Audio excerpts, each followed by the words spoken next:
सतगुरुदेव की जय।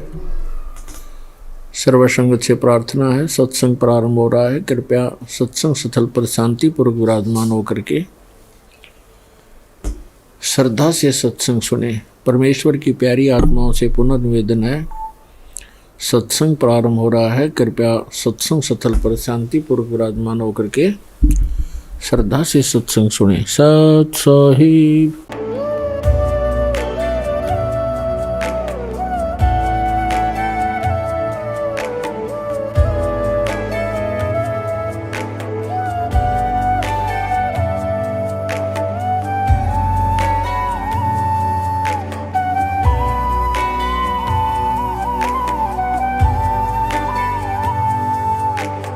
कौन ब्रह्मा का पिता है, कौन विष्णु की मां, शंकर का दादा कौन है, हमको दे बता।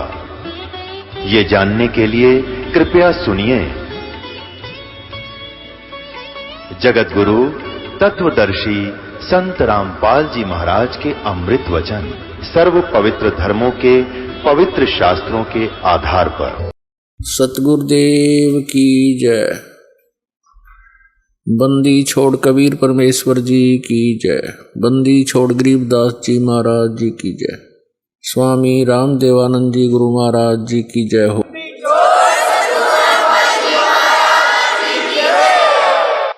गरीब नमो नमो सतपुरुष को नमस्कार गुरु की नहीं। सुर नर मुनि जन साधुआं संतों सर्वस्ती नहीं। सतगुरु साहेब संत सब डंडो तुम प्रणाम। आगे पीछे मध्य हुए तिनको जा कुर्बान। नराकार निर्विषम काल जाल वैभंजनम निर्लेपम निज निर्गुणम अकल अनुपवेशोन्दनम। सोहम सुरति समापतम सकल समाना निर्तलय। उज्ज्वल हिरंबर हरदमम बेपरवाह अथा है। वार पार नहीं मध्यतम। गरीब जो सुमर सिद्ध होई। गणनायक गलता ना करो अनुग्रह सोई। पारस पद परवाना। आदि गणेश मनाऊं गणनायक देवन देवा। चरण कमल लो लाऊं आदंत करूं सेवा। परम शक्ति संगीतम रिद्धि सिद्धि दाता सोई। अवगत गुण अतीतम सत्य पुरुष निर्मोही। जगदम्बा जगदीशम मंगल रूप मुरारी। तन मन अर्पों शीसम भक्ति मुक्ति भंडारी। सुर नर मुनि जन ध्यावे ब्रह्मा विष्णु महेशा। शेष शेष मुख गावे हैं पूजे आदि गणेशा। इंद्र कुबेर सरीखा वरुण धर्म राय ध्यावे। समर्थ जीवन जी का मन इच्छा फल पावे। 33 कोटि आधारा ध्यावे 88। उतरे बहुजल पारा कट है यम की फांसी। 33 कोटि अदारा ध्यावे 88। उतरे बहुजल पारा कट है यम की फांसी। परम पिता परमात्मा पूर्ण ब्रह्म सर्व सृष्टि रचनहार कुल मालिक ये कबीर देव जी हैं, कबीर साहिब हैं। ये परम अक्षर ब्रह्म है, यही अकाल मूर्त है, यही शब्द स्वरूपी राम है और यही सतपुरुष है। वेदों और गीता में इनको परम अक्षर ब्रह्म कहा है। संतों ने इनको सतपुरुष कहा है, अमर पुरुष कहा है, सतपुरुष कहा है। और कुरान शरीफ के अंदर इसी परमेश्वर को अल्लाहु अकबर कहा है। अल्लाह कबीर। मुनात्माओं आपका सौभाग्य है। प्रथम सौभाग्य आपका है कि आप जी को मानव शरीर प्राप्त है। उससे भी अच्छी किस्मत आपकी है, लक है आपका, गुड लक है कि आप जी को वो धन प्राप्त हो गया जिसको खोजते खोजते ऋषियों ने अपने जीवन समाप्त कर दिए, काल ने हाथ नहीं लागण दिया इनके। और वो ज्ञान, वो अनमोल खजाना फिर परमात्मा ने स्वयं आकर हमें बताना पड़ा। हमने सतलोक के अंदर एक भारी भूल करी थी, उस भूल का आज हमें ये जो कष्ट है ये बहुत ही थोड़ा है। पुण्यात्माओं, जिस समय आप जी परमात्मा के तत्व ज्ञान से परिचित हो जाओगे, सभी बहन भाई बुजुर्ग बच्चे नौजवान बच्चे, उस समय आपका कलेजा मुंह को आया करेगा कि हम इतने नीच, हमें ये सजा थोड़ी है जो आज हमें दी जा रही है कुत्ते गधे सूअर बना के, और इस मनुष्य जीवन में हम कितने कष्ट उठा रहे हैं। ये संकट हमने कब मोल लिए थे, ये कब परचेज करे थे। ये दुख हम सतलोक में रहा करते थे। अब थोड़ा सा हिंट आपको सृष्टि रचना का देगा दास। पुण्यात्माओं, हम सभी सतलोक में रहा करते थे। अब परमात्मा सबसे पहले परमेश्वर कबीर देव जी अकय लोक में रहते थे, अनामी पुरुष रूप में। वहाँ इनके एक रोमकूप की शोभा असंख्य सूर्य और असंख्य चंद्रमा मिला दे तो भी अधिक है। उसी परमात्मा ने एक से अनेक होने का निश्चय किया। उस परमात्मा ने नीचे के 3 लोक और अपने वचन से रचे। अकय लोक से नीचे अगमलोक, अगमलोक से नीचे अलखलोक, अलखलोक से नीचे फिर सतलोक। और इन अन्य तीनों लोकों में भी परमात्मा ने अपने अन्य रूप धारण किए। अगम लोक में अगम पुरुष, अलख लोक में अलख पुरुष, और सतलोक के अंदर ये सत्य पुरुष नाम से वहाँ विराजमान हुए। अपने आत्माओं, सतलोक के अंदर आकर परमात्मा ने फिर अन्य और रचनाएं की। सबसे पहले उन्होंने एक वचन से 16 द्वीप रचे और फिर अपने 16 वचनों से 16 पुत्रों की उत्पत्ति की। उनमें से कौन कौन है? सहजदास, जोगजीत, अचिंत, और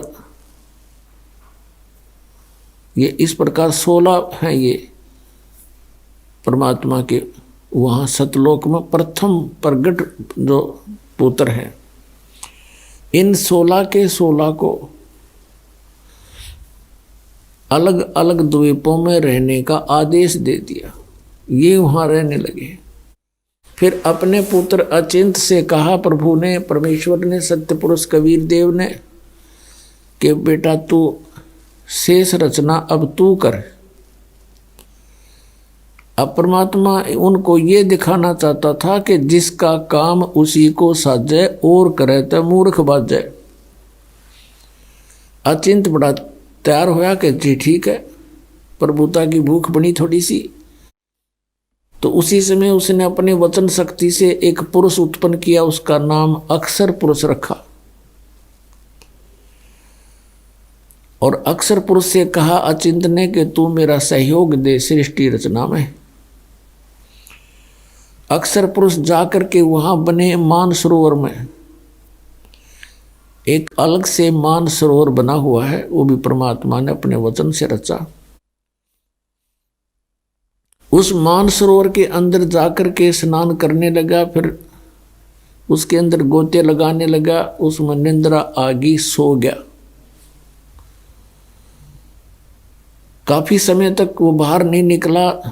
तब अचिंत ने परमात्मा से कहा, प्रभु ऐसे ऐसे अक्षर पुरुष निंद्रा में सोया पड़ा है, वो बाहर नहीं आ रहा, आगे रचना मैं कैसे करूं?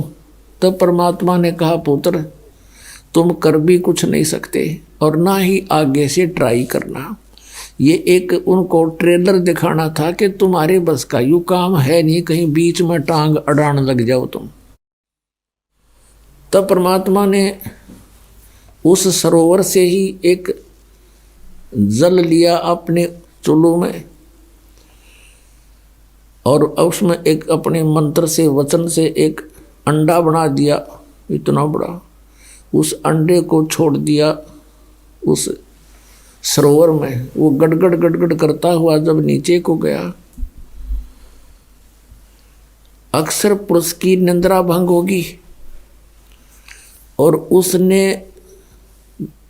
एकदम कोप हो गया, क्रोध हुआ कि मैं किसने जगा दिया। आप कोई गहरी नींद सो रहा हो और उसको कोई जगा दे तो उसको बहुत क्रोध आता है, थोड़ा गुस्सा सा आता है। वो अलग बात है कि सामने खड़ा व्यक्ति उससे अगर तगड़ा है तो गुस्सा शांत हो जाता है, नहीं तो कुछ धमका भी सकता है। और जो ही उसने थोड़ा सा क्रोध से देखा कि किसने मुझे निंद्रा, किसने भंग कर दी मेरी, उसके वो क्रोध तेज उस अंडे में प्रवेश हो गया। अंडा दो भाग हो गया, उसमें से ये सरपुरुष निकला, सरपुरुष जिसको ज्योति निरंजन भी कहते हैं। आगे चल के ये काल कहाया।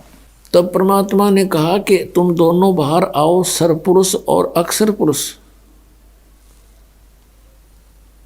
अक्षर पुरुष तो निद्रा में था, तेरे को जगाने के लिए हमने ये सब कुछ करना पड़ा, और बाहर आ जाओ तुम दोनों। वो दोनों बाहर आ गए। उनसे कहा कि जाओ तुम अचिंत के द्वीप में रहो। अब 3 एक द्वीप में रहने लगे, सरपुरुष, अक्षर पुरुष और अचिंत पुरुष। उसके बाद परमात्मा ने अपने वचन से हम सभी आत्माओं को वहां उत्पन्न कर दिया, अपने वचन से, अपने शरीर से, अंदर से निकाल दिया वचन से, और हमें अलग अलग स्थान दे दिया कि तुम रहो यहाँ पर। सदाबहार वृक्ष, पेड़, मेवा, काजू, सब, सेब, संतरे, फल, दूध की नदी, अमृत जल, कभी न खराब होने वाले वहाँ पदार्थ बना दिए। सतलोक से यहाँ एक परमात्मा ने एक सैंपल भेज रखा है, गंगा दरिया का जल। ये कभी खराब नहीं होता। इसके ऊपर रिसर्च करके सर मार लिया वैज्ञानिकों ने, ये कुछ नहीं खोज सके कि ये कैसे है ऐसा। तो ये सतलोक से आया, परमात्मा ने हमें दिखाया कि वहाँ ऐसे पदार्थ हैं सारे, वो कभी खराब नहीं होते किसी भी एटमॉस्फेयर में।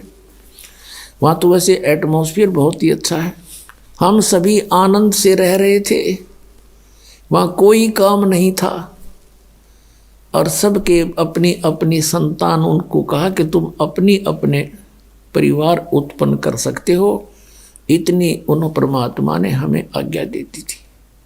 और हम फिर वहाँ रह रहे थे, अपने अपने अलग से मकान थे। एक एक हंस के पास, एक आत्मा और उसके परिवार के पास, जो परमात्मा ने दया करी उनके ऊपर। इतने बड़े बड़े स्थान हैं जैसे पूरी पृथ्वी पर, उसी में उनके अलग से बाग बगीचे और सरोवर, दूधों की नदियाँ सब भरे पड़े हैं, अमृत।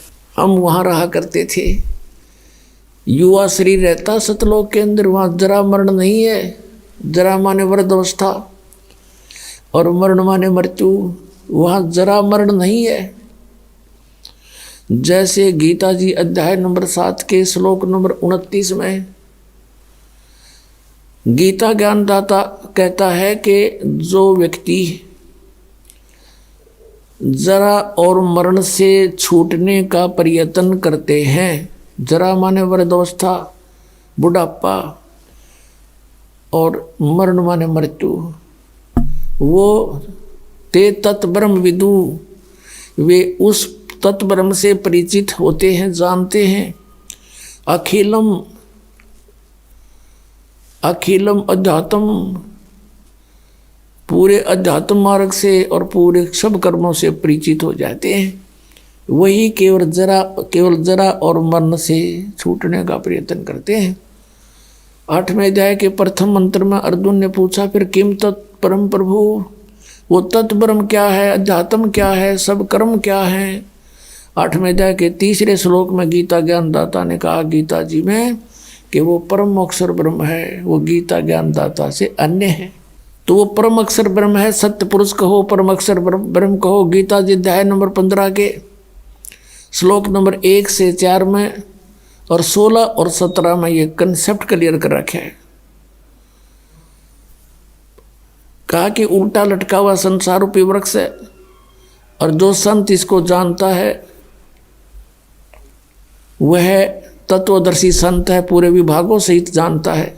तो उसमें कंसेप्ट क्लियर कर रखा है कि जो उल्टा लटका हुआ संसार रूपी वृक्ष है उसके सब विभागों को जो बता देगा स वेदविद, वो तत्वदर्शी संत है, वेद के तात्पर्य को जानने वाला है। और उसके पश्चात परमेश्वर के उस परम पद की खोज करनी चाहिए, जहाँ जाने के बाद साधक फिर लौट कर कभी संसार में नहीं आते। गीता जी अध्याय नंबर 15 के श्लोक 16 और 17 में कहा कि सरपुरुष और अक्षर पुरुष ये दो प्रभु हैं, ये दोनों ही नाशवान हैं। इनके अंतर्गत जितने भी प्राणी हैं वो भी नाशवान हैं, उनकी भी जन्म मृत्यु होती है। और ये सरपुरुष भी और अक्षर पुरुष भी नाशवान है, लेकिन जीव आत्मा किसी की नहीं मरती।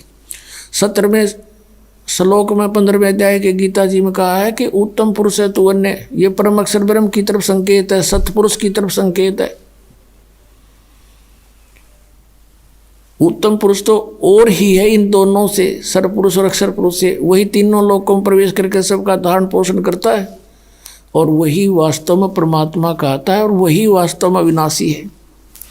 तो यहाँ सरपुरुष और अक्षर पुरुष ये ऐसे परमात्मा ने हमें बताया, ये ऐसे इनकी उत्पत्ति हुई।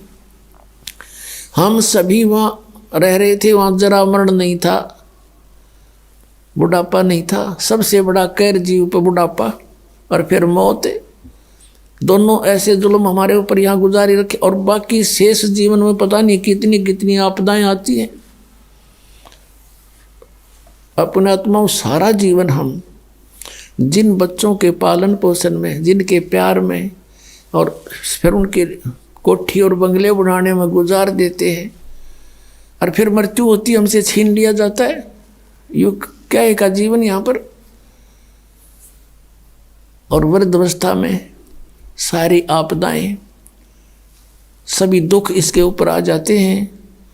दांत रहे ना, आँखों से दिखे नहीं, कानों से बहरा हो जा, गोडे काम करे नहीं, और अस्थि पिंजर शेष रह जाता है, अंतिम सांस गिनता रहता है कब मौत आएगी। तो पुण्यात्माओं, हम वहाँ रहा करते थे, हमने कैसे गलती करी ये दंत कथा ना समझना पुण्यात्माओं, ये गॉड गिवन ज्ञान है। ये सतपुरुष परमात्मा ने बताया हमारे को आकर, जब हमारी आंखें खुली। ये सत्यनारायण कथा है, ये अमर कथा है। अब कुछ दिनों के बाद क्या हुआ, हम ठाठ से रह रहे थे, कोई दुख नहीं, किसी प्रकार का कष्ट नहीं। हमारा शरीर था मनुष्य सदृश था, और उसमें ये स्नायु यानी नाड़ी का जोड़ जुगाड़ नहीं था, 5 तत्वों से बना पुतला नहीं था, एक नूर से बना हुआ था। हमारे शरीर का वहाँ इतना नूर है, इतना प्रकाश है, जैसे 16 सूर्यों जितना प्रकाश एक अंश का आत्मा का। और परमात्मा का वहाँ हमसे घना अधिक प्रकाश है। एक रोमकूप में करोड़ सूर्य करोड़ चंद्रमा मिला दे, ऐसे सतपुरुष के शरीर का इतना प्रकाश है।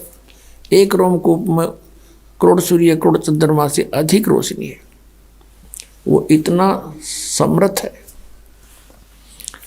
कुछ दिनों के बाद इस ज्योति निरंजन को एक बकवाद सूझी सरपुरुष को। इसने सोचा कि हम 3 एक द्वीप में रह रहे हैं और बाकी सभी को अलग अलग से स्थान दे रखा है।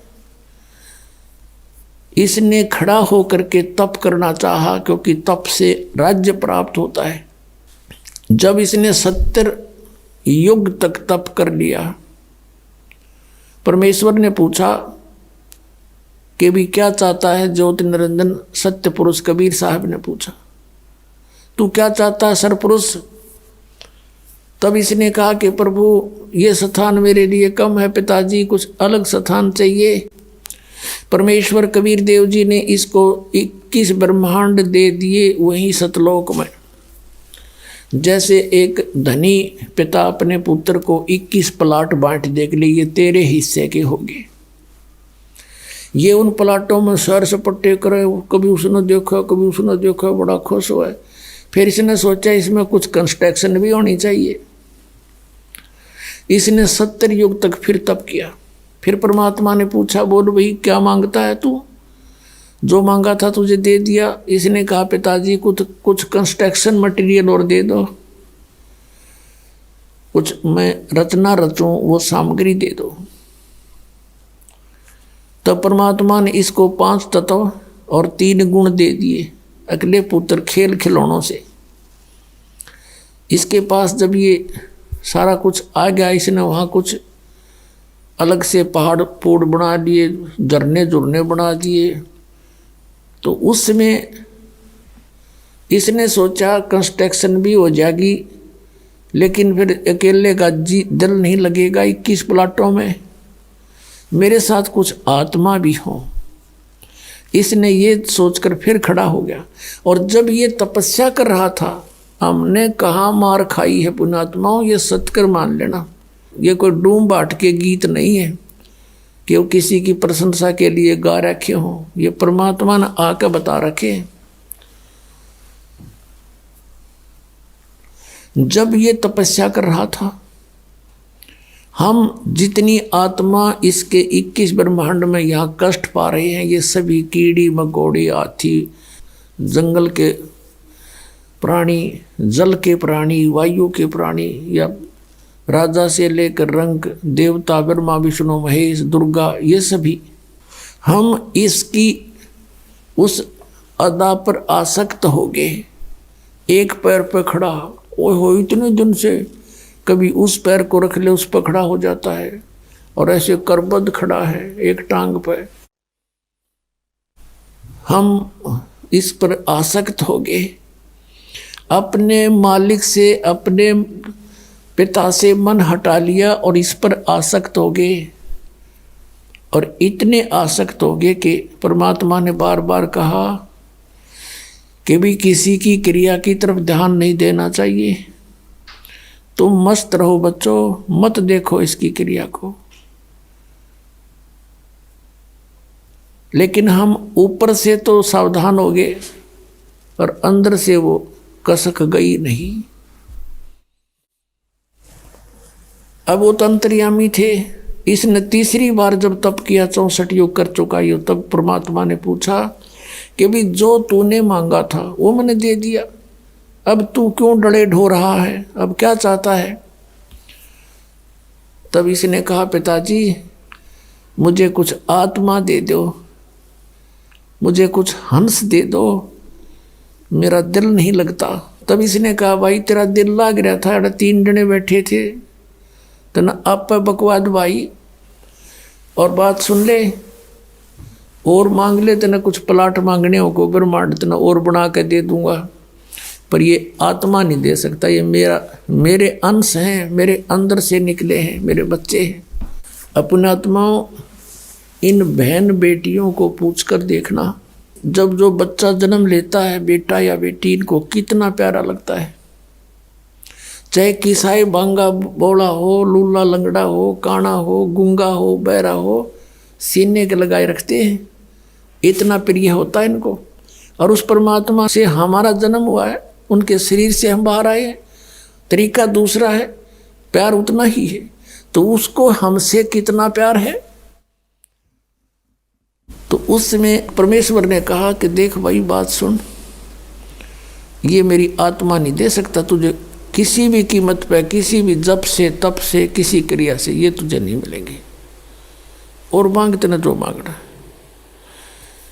फिर परमात्मा को मालूम तो था कि हम बिगड़ चुके हैं। दूध जब फट जाता है, सेब जब खराब हो जाता है, तो टोकरी से उठाकर वो बाहर फेंकना ही पड़ता है, ना औरों को भी खराब करे। तो ये सोचकर परमात्मा ने कहा भाई सुन बात, यदि कोई आत्मा तेरे साथ स्व इच्छा से जाना चाहता है तो नो ऑब्जेक्शन, मुझे कोई ऐतराज नहीं, पूछ ले उनसे। अब वो हमारे पास आया और हम तो पहले इसके ऊपर आसक्त हो रहे थे। जैसे पुण्यात्माओं, आज हमारे अंदर यही प्रेरणा है और यही जो कि तू ये प्रवृत्ति हमारी आज है। जैसे कोई हीरो या हीरोइन, अभिनेता या अभिनेत्री, वो अपने पेट के लिए, अपने धन कमाने के लिए चटक मटक करते हैं। वो तो कमावे धन, और ये युवा बालक उनके ऊपर आसक्त हो जाए, इन्हों के ये मेरा फेवरेट हीरो है, ये मेरी फेवरेट हीरोइन है, और उन्हें टिंडा मिल रहा है कोई नहीं, उनसे कुछ लेना एक ने देने दो, बेमतलब बकवाद करे। अब जैसे यहाँ कोई बरवाला में आ जावे हीरो या हीरोइन, देखो इन नौजवान बच्चों की, देखो लाइन लग जाएगी, वो खड़ा 1 किलोमीटर दूर तो दिखेगा उन्हें स्टेज पे बकवाद करते हुए, और कहोगे वो खड़ा वो खड़ी, और सारा दिन धक्के खा के फाँक के दौड़ उल्टे आ जा, बता के मिल रहा उनसे। वो अपनी रोजी रोटी कमा रहे, हर ये उसके ऊपर नो आसक्त हो रहे, बस क्या बात कही। तो ये बुराई हमारा वहाँ से लगी थी। हमने अपने पिता को भुला दिया जो सारे सुख दे रहा था, कोई कष्ट नहीं था, और हम इसने चाहने लगे नकली को। हम ये सोच लो अपने मालिक से उल्टे हट गए, अपने पति से। हम पति भरता पद से गिर गए और हमने यूँ खत्म कर लिया ज्योत निरंजन, हम इसको चाहने लगे। तब परमात्मा ने कहा ठीक है भाई, जा तू पूछ ले उनसे। ये हमारे पास आया, हम तो पहले ही चा चढ़ रहा था इसका। इसने कहा कि मैंने पिताजी से ऐसे ऐसे 21 ब्रह्मांड लिए हैं और मटेरियल ले लिया है, वो ये बनाऊंगा, ऐसे ऐसे झरने रचूंगा, बाग बगीचे लगाऊंगा, तुम चलोगे हमारे साथ? हम तो तैयार थे, हमने कहा यदि पिताजी आज्ञा दे देंगे तो हम तैयार हैं। ज्योत निरंजन हमारे पिताजी के पास गए, सतपुरुष के पास गए, पिताजी कुछ आत्माएं मेरे साथ चलने को तैयार हैं। परमेश्वर ने कहा भी ऐसे नहीं, मेरे सामने स्वीकृति दिलवा दे, फिर मैं अलाउड कर दूंगा। उसने कहा था कि वो आपकी स्वीकृति चाहते हैं, कुछ जाने को तैयार हैं। तो परमात्मा ने कहा कबीर साहब जी ने कि मेरे सामने स्वीकृति दिलवा दे, मैं तब कह दूंगा, अलाउड कर दूंगा। दोनों आगे हमारे पास। अब हम देखकर सामने पिता को नीची गर्दन कर ली। परमेश्वर ने पूछा भी कौन कौन इसके साथ जाना चाहते हैं इसके लोक में, हाथ खड़ा कर लो। अब हमने एकदम सन्नाटा छा गया, शर्मा गए, सबको शर्म आई। अब कैसे अपने पिता के सामने कहे? इन्होंने मना कर रखा था कि तुम इसकी ओर मत देखो। हमारे अंदर ये छल कपट भी वहीं से विद्यमान हुआ था और हम उस पवित्र लोक में रहने योग्य रहे नहीं थे। तब परमात्मा ने कहा भी बोलते क्यों नहीं तुम? ज्योति निरंजन तू तो कह रहा था कि कुछ तैयार है, तो कोई बोलता ही नहीं। तब हमने सोची कदे बात बिगड़ जा और हम यहीं रह जाए। तो सबसे पहले एक हंस खड़ा हुआ, उसने कहा कि जी मैं जाना चाहता हूँ पिताजी इसके साथ में। सबसे पहले खड़ा हुआ। फिर हमने सोची कदे हम पीछे रह जाए, हम भी खड़े हो गए, दोनों हाथ कर दिए, केक की छोड़ दोनों, पूरे जितने यहाँ पर हम आए पड़े हैं। तब परमात्मा ने कहा भाई ठीक है, ये सब देख लिए मैंने, जो तेरे साथ जाना चाहते हैं ऐसे नहीं भेजूंगा, इनको मैं अपने तरीके से भेजूंगा तेरे पास, ऐसे तो जा ही नहीं सकते ये, आप जाइए। अब वो चला गया अपने, वहीं ये लोग वहीं थे 21 ब्रह्मांड, उस सतलोक के एक कोने में, बाहर जैसे बाहरली दिल्ली हुआ करे ना, बाह्य दिल्ली गांव गुम से हुआ करे, ऐसे बाहर की तरफ इसको सेट कर दिया था। तब परमात्मा ने क्या किया, जिस आत्मा ने सबसे पहले स्वीकृति दी थी, खड़ा होकर के हिम्मत करी थी, उसका एक युवा लड़की बना दिया। उसके प्रजनन इंद्रिय नहीं लगाई थी। वो परमात्मा देखना चाहते थे कि इसमें और कितना कमीनापन है ज्योति निरंजन में, ये यहाँ इस लोक में रहने के योग अब रहा है या नहीं।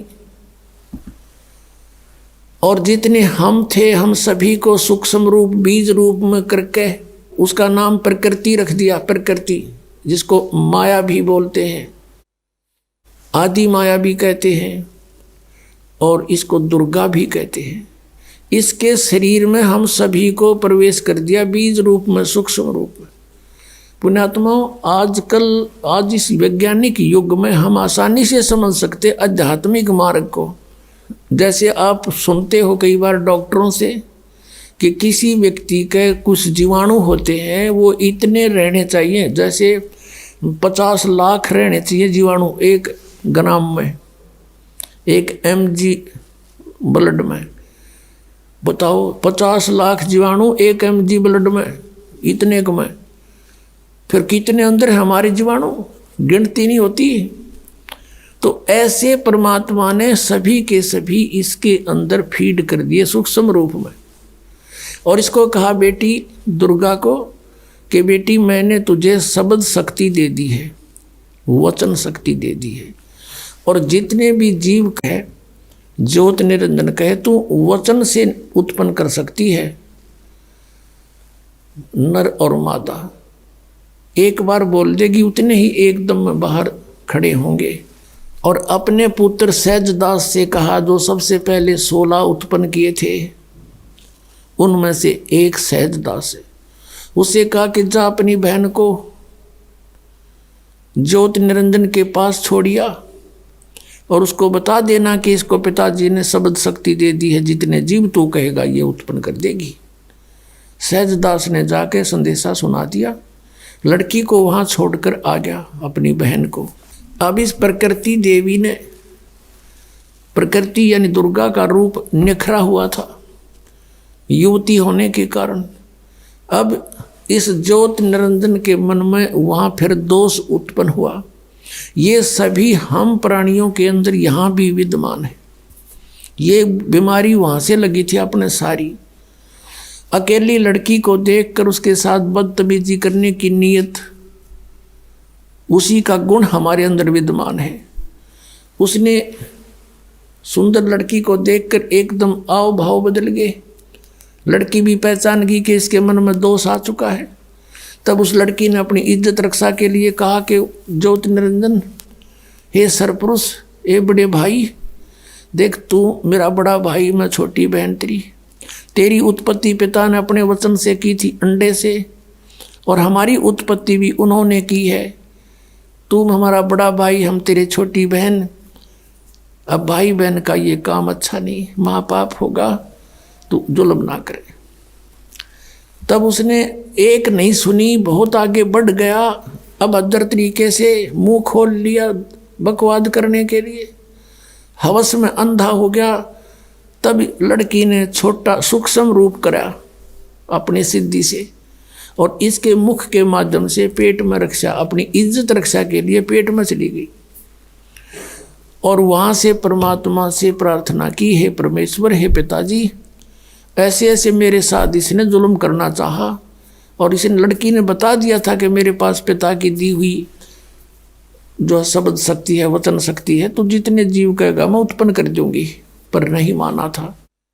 तब लड़की ने कहा, पिताजी इसने मेरे साथ ऐसा जुल्म किया, मेरी रक्षा करो, मेरी रक्षा करो। परमेश्वर वहां पहुंच गए अपने पुत्र जोगजीत के रूप में। परमात्मा कहते, सो छल छिद्र मैं करूं अपने धन के काज।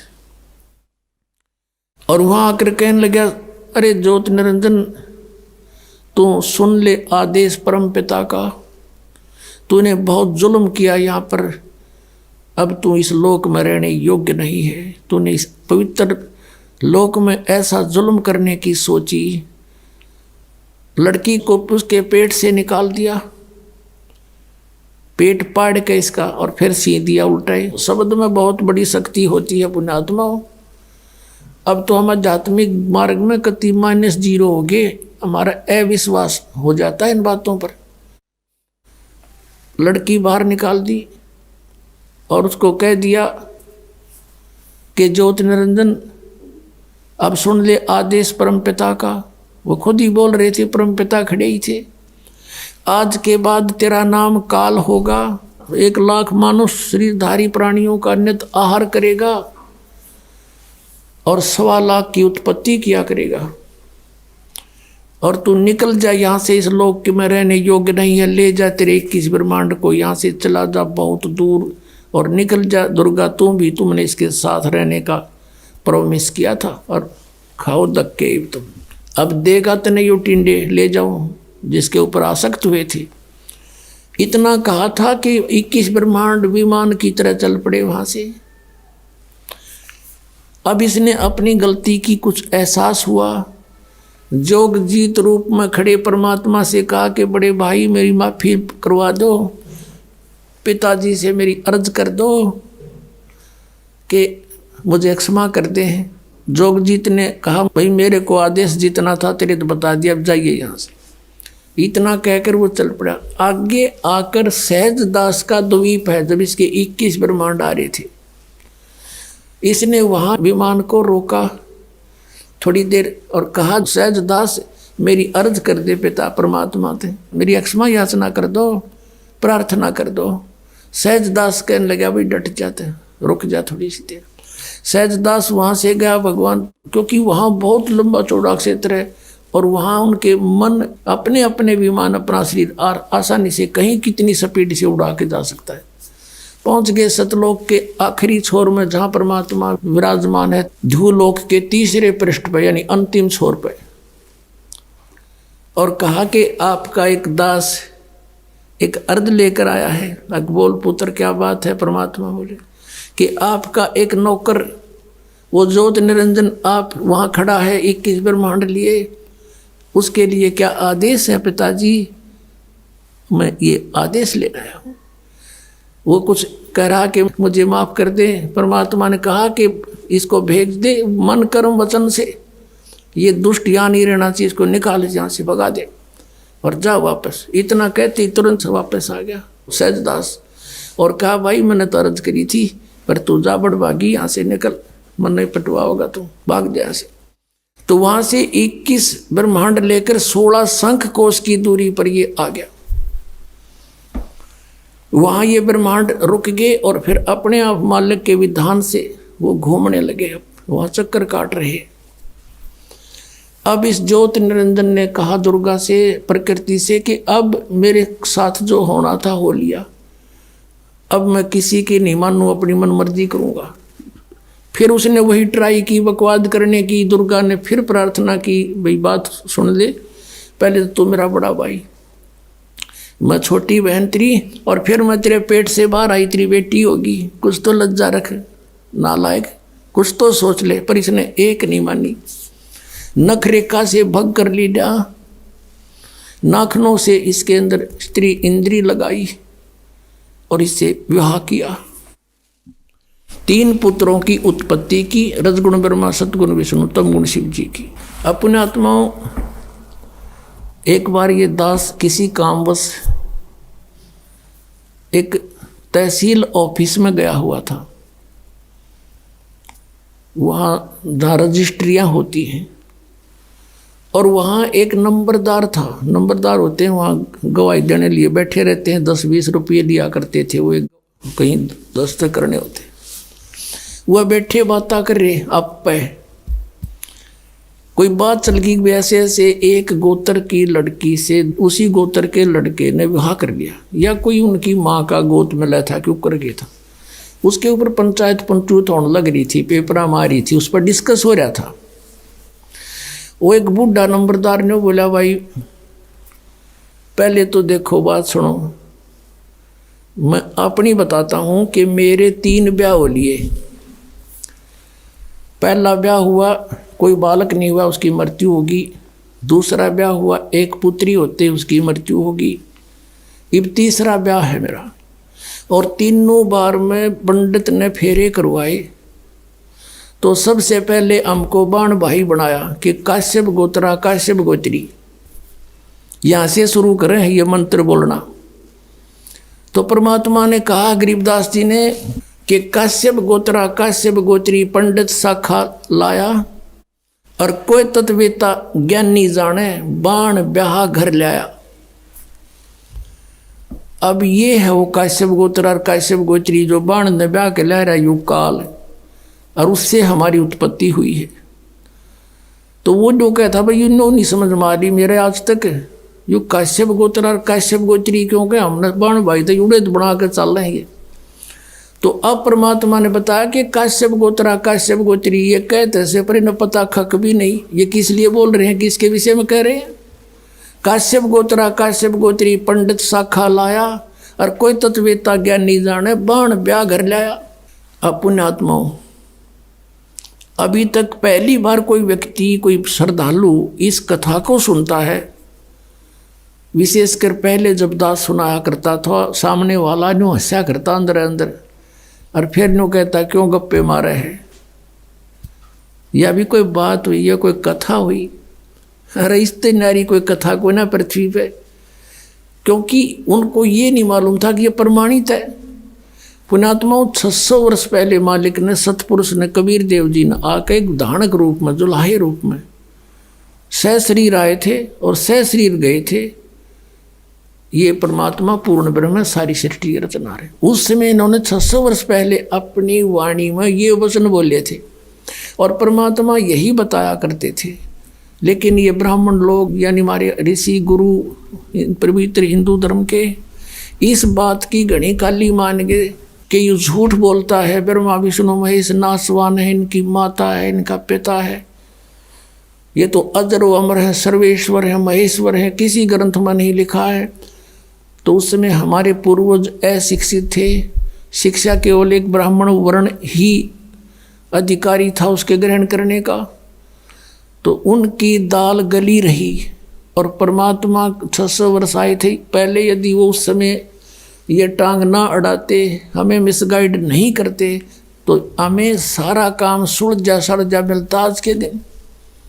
आज दास के साथ जो इतना संघर्ष चल रहा है, इतनी परिश्रम कर रहा है, 4-4 घंटे सत्संग, 5-5 घंटे सत्संग, और फिर सदग्रंथों को पढ़ना, उनको निष्कर्ष निकाल के आपके समक्ष करना, ये नहीं करना पड़ता।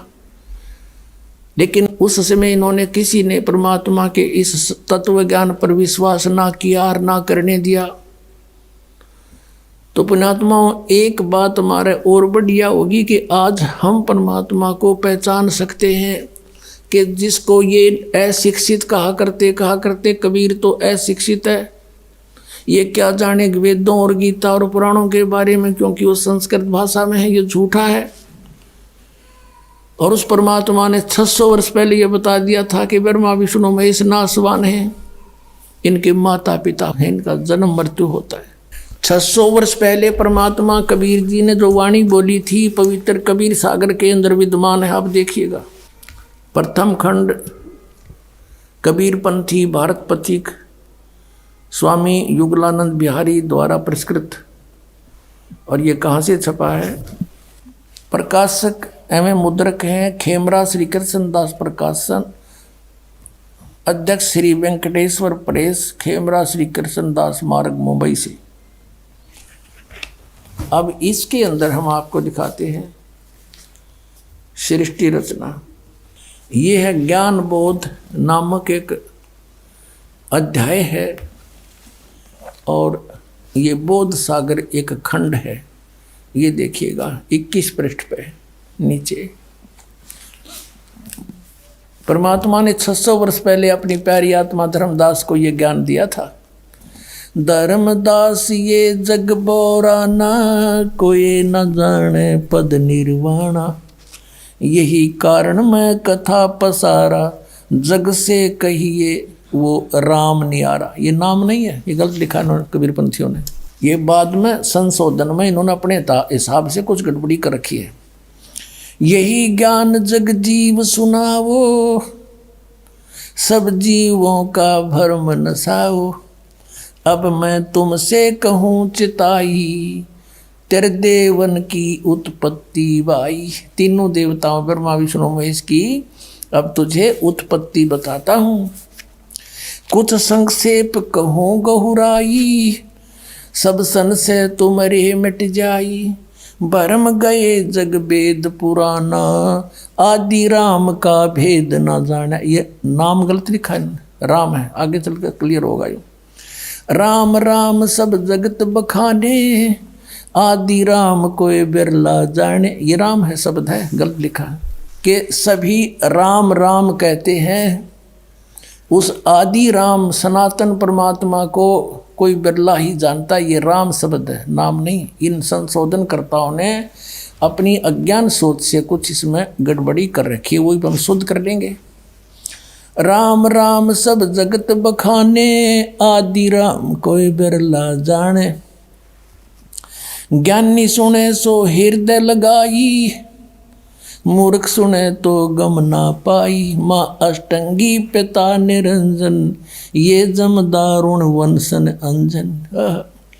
इन ब्रह्मा विष्णु महेश की माता तो अष्टंगी दुर्गा है, इनका पिता ज्योत निरंजन है।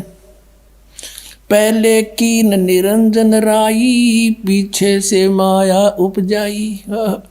कहते पहले तो ज्योत निरंजन को उत्पन्न किया इस काल को अंडे से, और पीछे से दुर्गा की उत्पत्ति की। माया रूप देख अति शोभा, यु देव निरंजन तन मन लोभा। दुर्गा के सुंदर रूप को देखकर इसके मन में दोष आ गया।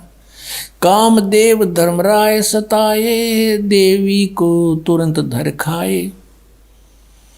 पेट से देवी करी पुकारी, हे साहेब मोए करो उबारी। पेट से दुर्गा ने पुकार करी। टेर सुनी सतगुरता आए, अष्टंगी को बंद छुड़वाए। परमात्मा कहते हैं कि टेर सुनी तहाँ हम आए, यहाँ इन्होंने अपने हिसाब से लिख दिया। सतगुरु तहाँ आए, अष्टंगी के बंद छुड़वाए, यानी उसके पेट से निकाले बंधन से। अब 22 पृष्ठ पर ज्ञान बोध। धर्म राय को हिकमत की ना, नख रेखा से भग कर लेना। नाखनों से स्त्री इंद्री लगा बना दी। धर्म राय करे भोग विलासा, माया को रही तब आशा। ये दुर्गा प्रेग्नेंट हुई। 3 पुत्र अष्टंगी जाए, ब्रह्मा विष्णु शिव नाम धराए। 3 देव विस्तार चलावे, इनमें यो जग धोखा खावे। पुरुष गम कैसे के पावे, काल निरंजन जग भरमावे। 3 लोक अपने सुत दीना, सुन निरंजन बासालीना। अलख निरंजन सुन ठिकाना, ब्रह्मा विष्णु शिव भेद न जाना। आज तक ब्रह्मा विष्णु महेश को नहीं पता हमारा पिता कौन है। 3 देव सो उसको ध्यावे, निरंजन का वो पार न पावे। ये तीनों देवता ब्रह्मा विष्णु महेश कहते आज तक उसी की खोज में लग रहे, न वो भी ना पा लिया। सतलोक तो बहुत दूर की बात है। अलख निरंजन बड़ा बटपारा, बटपारा मन ठग, धोखेबाज है ये। और 3 लोग जीव कीन आहारा, तीनों लोग के जीवों को खा रहा है। पाताल लोक, स्वर्ग लोक, पृथ्वी लोक। ब्रह्मा विष्णु शिव नहीं बचाए, सकल खाए पुन धूल उड़ाए। ब्रह्मा विष्णु महेश को भी खाता है, इनकी भी जन्म मृत्यु होती है। तिनके सुत हैं तीनों देवा, अंदर जीव करते हैं सेवा। कहते हैं इन दुर्गा और काल के 3 पुत्र हैं, और ये तत्व ज्ञानहीन प्राणी इनने की पूजा करते हैं, काल की पूजा करते हैं। ये अकाल पुरुष का हो नहीं चीन्या, काल पाए सभी गए लीना। 3 देव और असुर अवतारा, ताको बजे सकल संसारा। 3 देवताओं को, और फिर जैसे राम के साथ रावण की भी गिरले महिमा गाँव है, कहते हैं असुरों को भी गिरले बजे ये। और 3 गुणों का ये विस्तारा, धर्मदास मैं कहूँ पुकारा। तीनों गुण, रजगुण ब्रह्मा, सतगुण विष्णु, तम गुण शिव जी। गुण तीनों की भक्ति में ये भूल पड़ो संसार, कहे कबीर निज नाम बिन कैसे उतरो पार। 3 देव की करते भक्ति, उनकी कदे ना होए मुक्ति। अपने आत्माओं परमात्मा ने 600 वर्ष पहले आकर यह अपने द्वारा रची हुई सृष्टि एज इट इज बता दी थी। और ये हमारे सदग्रंथों में भी, क्योंकि परमात्मा कबीर जी ने सतयुग में सबसे प्रथम आते हैं, सतयुग में उस सतयुग के अंदर आके ब्रह्मा को मिले, ब्रह्मा जी से भी ज्ञान सुनाया। ब्रह्मा जी ने बहुत अच्छी तरह ज्ञान को समझा, प्रथम मंत्र भी ग्रहण किया, उनको केवल एक मंत्र दिया, ओम मंत्र, क्योंकि वेद पढ़ा करता दूसरा सुने नहीं। और फिर ने सोचा था परमात्मा ने, जो ये थोड़ी बहुत मेरी बात को सुहावेंगे तो फिर सतनाम दूंगा इनको, और फिर ये ले चलूंगा सब उल्टा। और फिर ये शिव जी के पास गए, शिव को परमात्मा ने मंत्र दिया, उसको ज्ञान सुना उन्होंने। फिर विष्णु जी के पास गए, वहाँ भी उन्होंने ज्ञान सुनाया, वो भी अच्छी आत्मा थी सभी, और सुना अच्छी तरह कि कोई महापुरुष है। फिर उसके बाद परमात्मा ने सोचा फिर कभी जाऊंगा, अगर इनकी रुचि होगी तो सही नाम दूंगा भी, तो उनको दूसरे मंत्र देकर आया परमात्मा।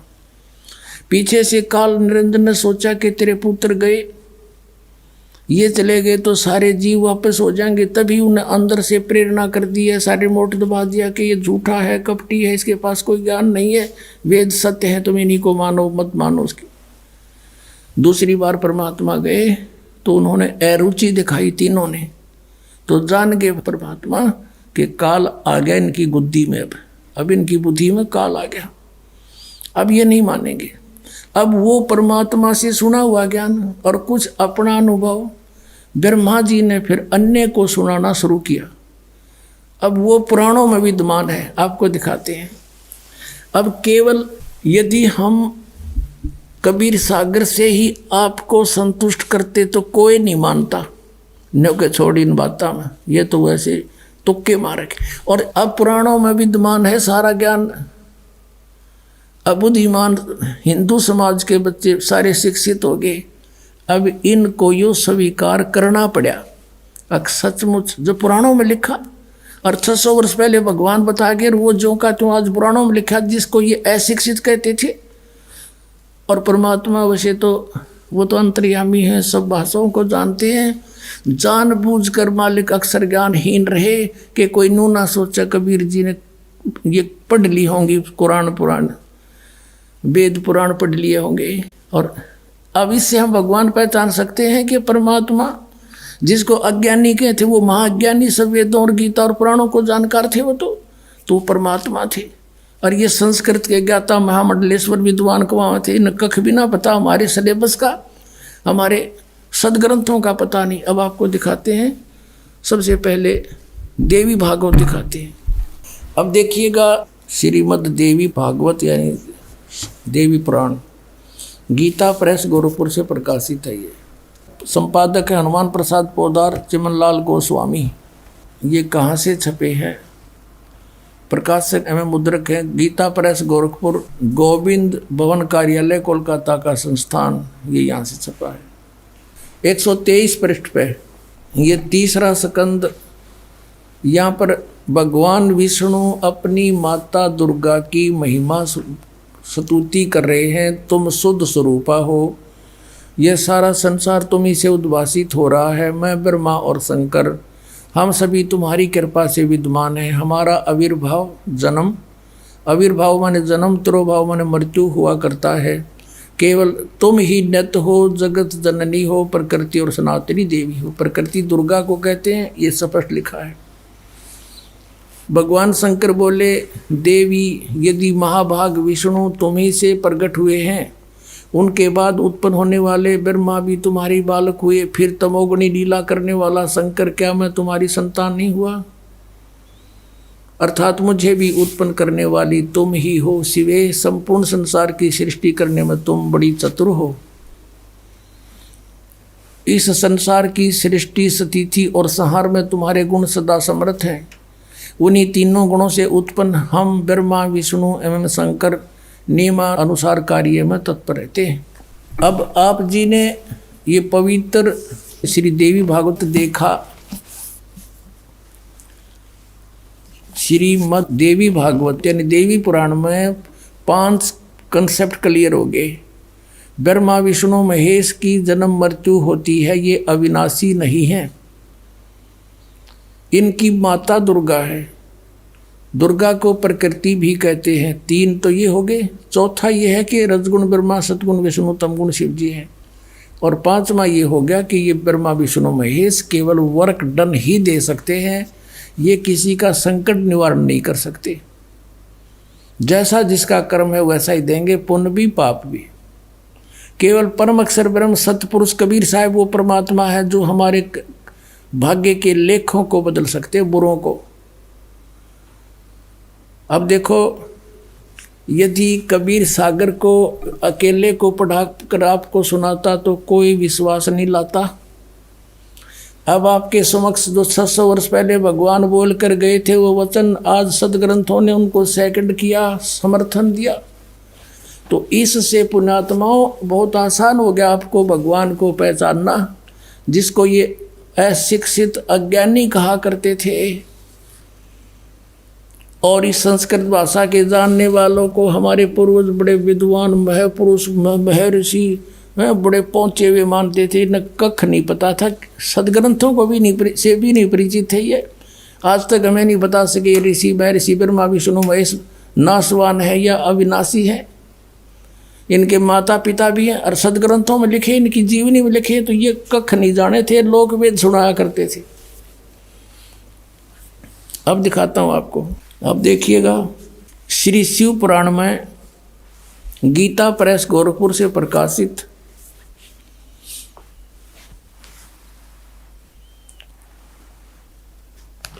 ये इसका संपादक कौन है?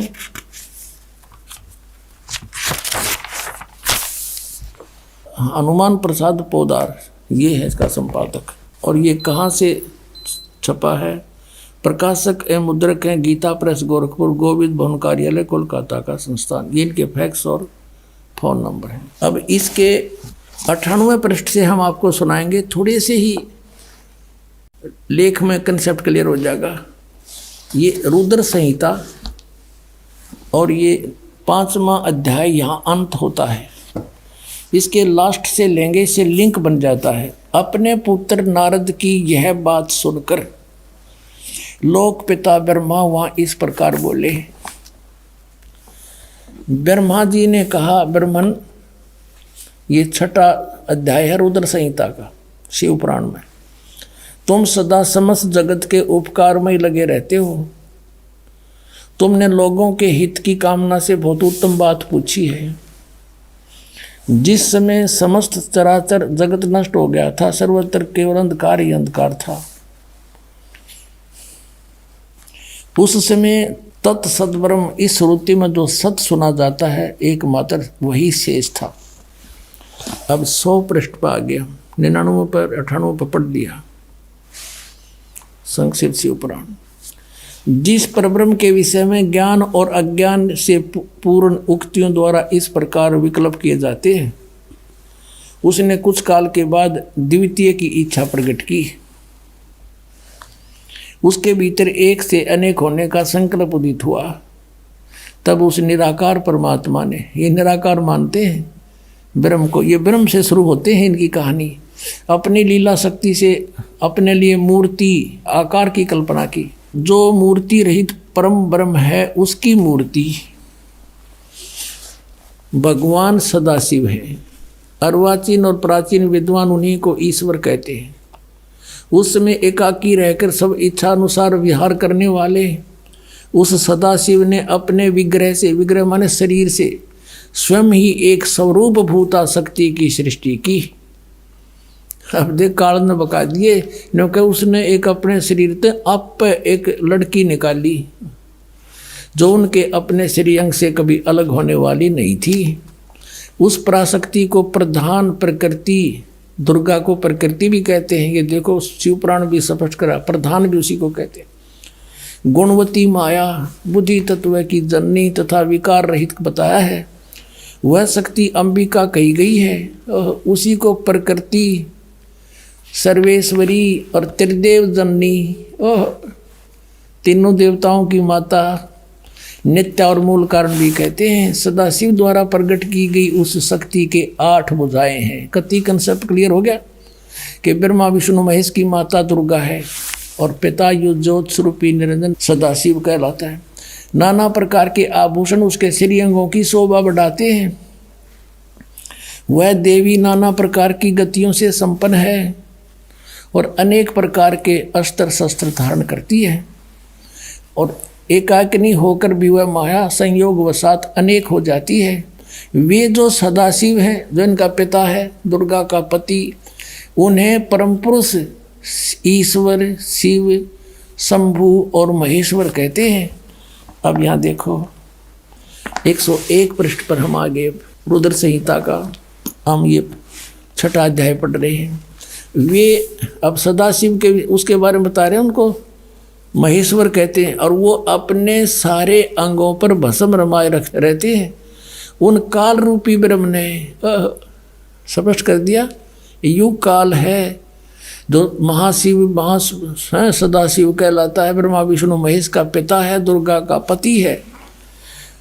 उन काल रूपी ब्रह्म ने, काल रूपी ब्रह्म कहो, इसको सदाशिव कहो, ये ज्योत निरंजन काल कहो, उन काल रूपी ब्रह्म ने एक इसमें शक्ति के साथ, नाथ नहीं है, शक्ति के साथ, दुर्गा के साथ शिवलोक नामक अक्षेत्र का निर्माण किया था। यानी सबसे ऊपर एक गुप्त स्थान बना रखा है इसने। उस उत्तम अक्षेत्र को काशी कहते हैं।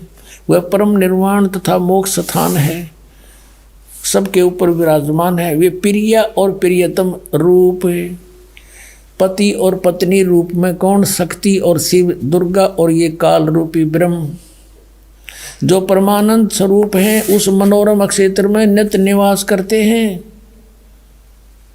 मुने शिव और शिवा ने प्रलय काल में भी कभी उस क्षेत्र को अपने सानिध्य से मुक्त नहीं किया।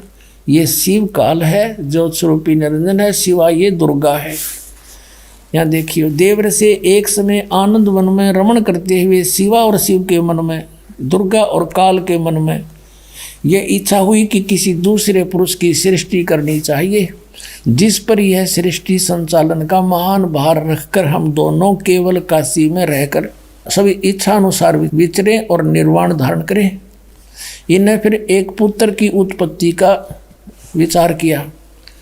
ऐसा निश्चय करके शक्ति सहित दुर्गा के साथ सर्वव्यापी परमेश्वर शिव ने अपने वाम भाग के 10वें अंग पर अमृत मल दिया, यानी पति पत्नी व्यवहार किया। फिर तो वहाँ से एक पुरुष प्रकट हुआ। अब उसका नाम क्या रखा है इन्हें देखिएगा। अब 102 पृष्ठ पे ये संक्षिप्त शिवपुराण के रुद्र संहिता का 6वां अध्याय चल रहा है। अब कहते हैं, शिव ने कहा वत्स, उसका नाम धर दिया शिव ने, काल ने। शिव ने कहा वत्स, व्यापक होने के कारण तुम्हारा विष्णु नाम विख्यात हुआ। अपने आत्माओं, परमात्मा कहा करते, मोती मुक्ता दर्शत नाई, ये जग है सब अंधरे, दिखत के तो नैन चश्म, इनका फेरा मोतिया बंदरे। कहते हैं मैं ऋषि कुमाऊँ थे, संस्कृत के व्याकरण मोड़ दिए बैठे रहे, एक सदग्रंथ को इनका समझ में आया को नहीं। ये कुआँ महर्षि मंडलेश्वर, अरे न कख नहीं पता ब्रह्मा विष्णु महेश की सती थी का, अपने सदग्रंथ सिलेबस से नहीं परिचित, ये काहे के टीचर थे। यानी पूरे हमारे मानव समाज को इन्होंने काल के मुंह में ठोके रखा, गधे कुत्ते बनवा दिया, भूत बनवाया, गलत साधना बता के, गलत ज्ञान बना के बता के, और फिर श्राद्ध निकलवाने की रोजी रोटी का धंधा चला दिया। अपने सदग्रंथ इनका समझ में आए नहीं, हमारा कोल्लू बना रखा था, इन रहट बना दिया। और परमात्मा 600 वर्ष पहले बता गए थे ये बात। पुण्यात्माओं, आज भगवान पहचानने में 2 मिनट लगेंगे, जरा सी बुद्धि से काम लोगे और निष्पक्ष भाव से सोचोगे। मान बढ़ाई नहीं, ईर्षा नहीं होनी चाहिए, क्योंकि इसमें विरोध कौन पैदा कर सकते हैं? जिनकी रोजी रोटी चल रही है, उन आचार्यों की या कोई गुरु पद पर विराजमान है, पर जनता शिक्षित है, उनकी एक नहीं चल रहे। वो आखिर में अपने मुंह की खानी पड़ेगी इन सबको जो बकवाद करेंगे। अब यहाँ स्पष्ट हो गया कि विष्णु जी की उत्पत्ति दुर्गा और काल से हुई, ये इनके माता पिता हैं। अब ब्रह्मा की उत्पत्ति देखो, ये 103 पृष्ठ पे, 102 पर हमने पढ़ा था, 103 पृष्ठ पे रुद्र संहिता, और यहाँ छठा अध्याय समाप्त हो गया ये विष्णु जी का नाम बता के। और अब हम यहाँ आगे 7वां अध्याय, ब्रह्मा जी बता रहे हैं आगे। ब्रह्मा जी कहते हैं देव से नारद को बता रहे हैं, तत्पश्चात कल्याणकारी परमेश्वर सांब सदाशिव ने काल ने दुर्गा के साथ जैसे विष्णु उत्पन्न किया, पूर्ववत पर प्रयत्न करके मुझे अपने दाहिने अंग से उत्पन्न कर दिया। अपने आत्मा यहाँ ये अनुवाद करता शर्मा गया, शिव जी का पुजारी होगा कि शिव जी की उत्पत्ति कैसे दिखाऊं, यहाँ तक कर गया गोलमोल। और दिखाएंगे आपको, कहते चोर चुरावे तू बड़ी, वो गड्ढे पानी में, वो गड्ढे हुआ ऊपर आवे ना, सच्चाई छनी ना। अब देखो यही रुद्र संहिता हम पढ़ रहे हैं, और ये संक्षिप्त शिवपुराण 110 पृष्ठ पे यहाँ लिखा है कि इस प्रकार ब्रह्मा विष्णु तथा रुद्र इन 3 देवताओं में गुण हैं, परंतु शिव गुणातीत माने गए हैं। अब ब्रह्मा विष्णु रुद्र यु शंकर, ये तो हो गए 3, और इन तो चौथा यु, इन मत गुण है रजगुण ब्रह्मा सतगुण विष्णु तमगुण शिव शंकर, और यो शिव कहते गुणातीत माने गए। अब गए ना 4 हो गए बड़े यहाँ पर, और अच्छा कंसेप्ट क्लियर होगा, दिखाते हैं आपको। इसी शिवपुराण के 24-25 पृष्ठ पर आपको दिखाते हैं। एक समय ब्रह्मा जी और विष्णु जी का इस बात पर युद्ध हो गया। ब्रह्मा जी को भ्रम था कि मैं सृष्टि उत्पत्ति करता हूँ, विष्णु जी को भ्रम था कि मेरे नाभि कमल से ब्रह्मा की उत्पत्ति हुई है, जो मेरा पुत्र है। इससे बात पर कहा सुनी युद्ध हो गया कि मैं तू मेरा बेटा, उन्होंने कहा मैं तेरा बेटा। उस समय इस काल भगवान इनके पिता ने इनके बीच में एक शिवलिंग खड़ा कर दिया, तेजों में स्वतंभ। तो ये युद्ध छोड़ के उसके और छोड़ जानने लगे। फिर इनको वो खुद आ गया, शिव रूप में प्रकट हो गया। इसने प्रतिज्ञा कर रखी है कि मैं अपने वास्तविक रूप में कभी किसी को दर्शन नहीं दूंगा। किसी को अपने पुत्र शिव के रूप में, किसी को ब्रह्मा के रूप में, किसी को विष्णु के रूप में दर्शन दे जाता है। और वो साधक ये सोचते हैं कि ये हमारे साथ रहते हैं, ये देवता यही सर्वशक्तिमान है, साधना करते यही प्रकट होते हैं। और होता था उनकी साधना से वो काल, और वो प्रकट, वो अपना वास्तविकता बताता नहीं। 7वें अध्याय के गीता जी के 24 और 25 में कहा है कि मैं अपनी योग माया से छुपा रहता हूँ, ये मेरा अटल घटिया अनुत्तम विधान है, मैं कभी किसी के समक्ष नहीं आता। इसने प्रतिज्ञा कर रखी है, परमात्मा ने बता रखी है आपको, कबीर सागर में लिखा सारा कुछ, और वही इनमें प्रमाण है। अब उसमें यू आ गया इनके बीच में और कहा, और के ज्ञान दिया उनको, देखिए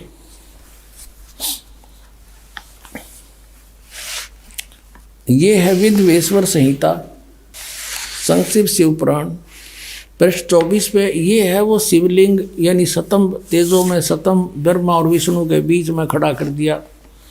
और फिर ये देखिएगा 25 पृष्ठ पे, ब्रह्मा और विष्णु ने पूछा, प्रभो उस शिव रूप में खड़े भगवान काल से पूछा, सतकाल रूपी ब्रह्म से, कि ब्रह्मा और विष्णु ने पूछा, प्रभु सृष्टि आदि 5 कर्तव्यों के लक्षण क्या हैं, यह हम दोनों को बताइए। भगवान शिव बोले, ये भी अनुवाद करता तो शिव कहेगा था वो काल इनका पिता, मेरे कर्तव्यों को समझना अत्यंत गहन है, तथापि मैं कृपा पूर्वक तुम्हें उनके विषय में बता रहा हूँ। आगे देखो, अब 26 पृष्ठ पे कंसेप्ट क्लियर हो जाता है।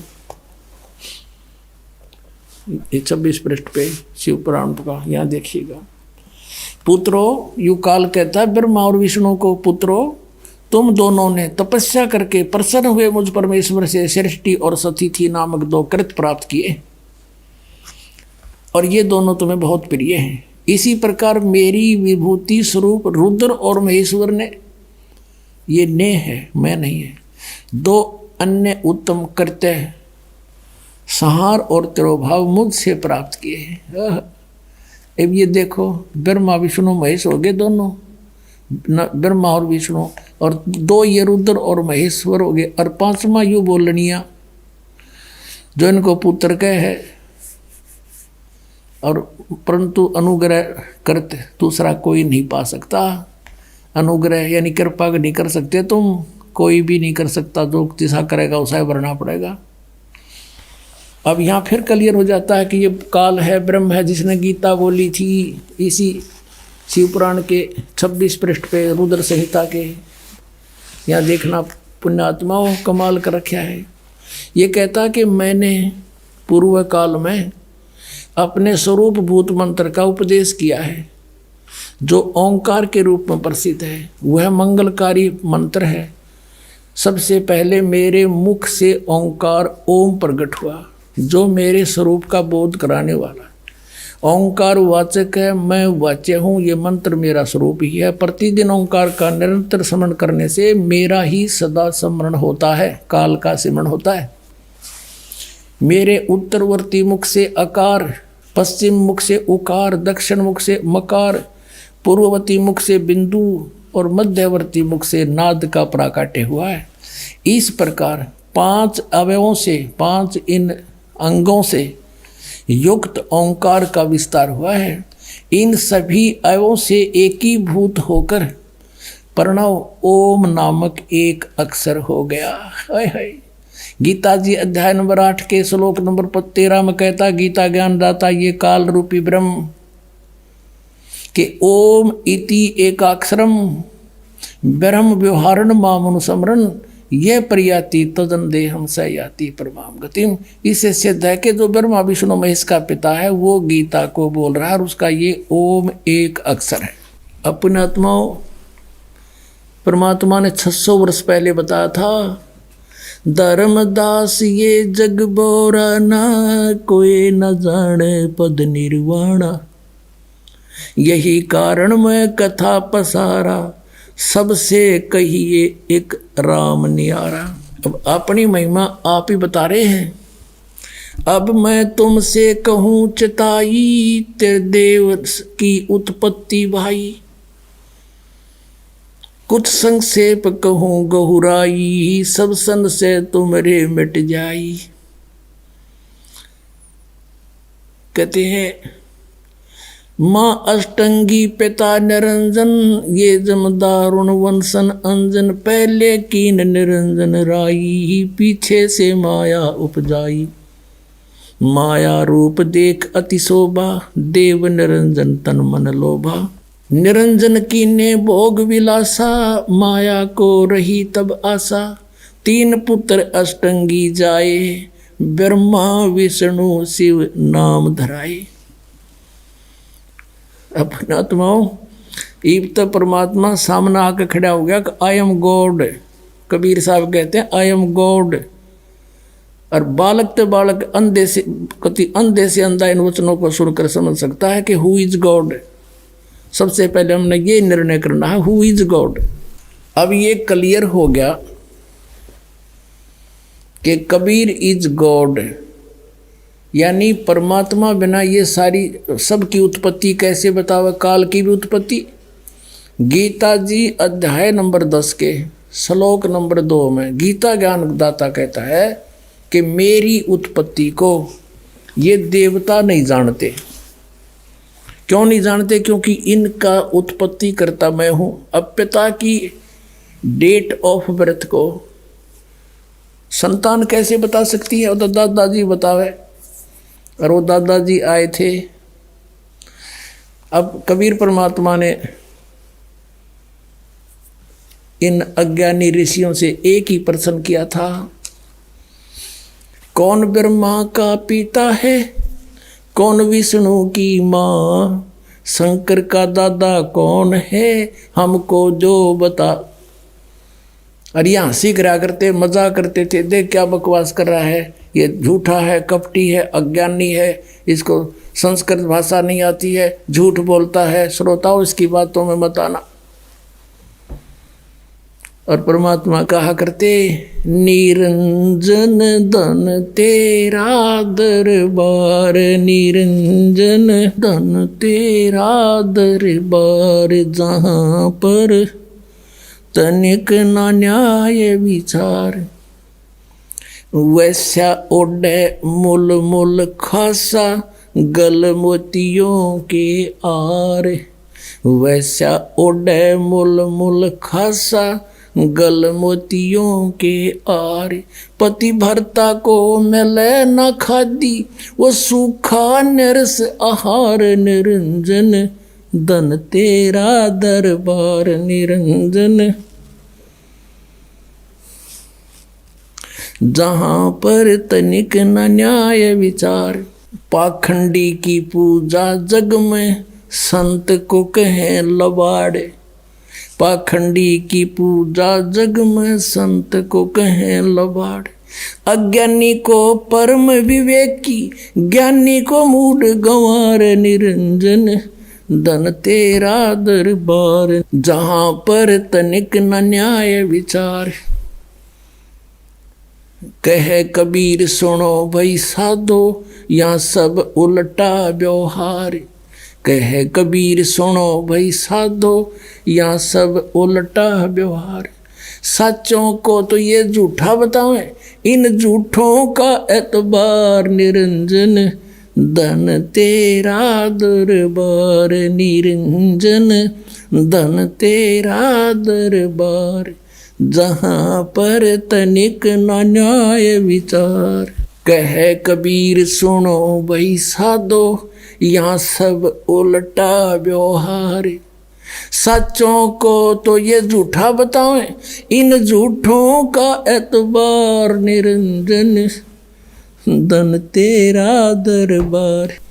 परमात्मा जब वो बकवाद करने लगते ना, झूठा है, कपटी है, ये क्या जाने सदग्रंथों के बारे में, क्या जाने वेद और गीता और पुराणों के बारे में, क्योंकि ये अशिक्षित है।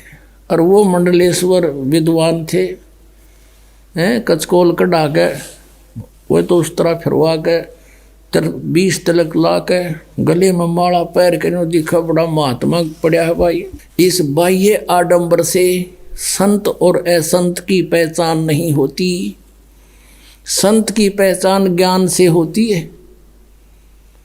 अब क्या कहा करते परमात्मा, कंठी माला सुमरणी, पैरे से क्या हो, ऊपर ढूंढा साध का तन, अंदर रख्या खो।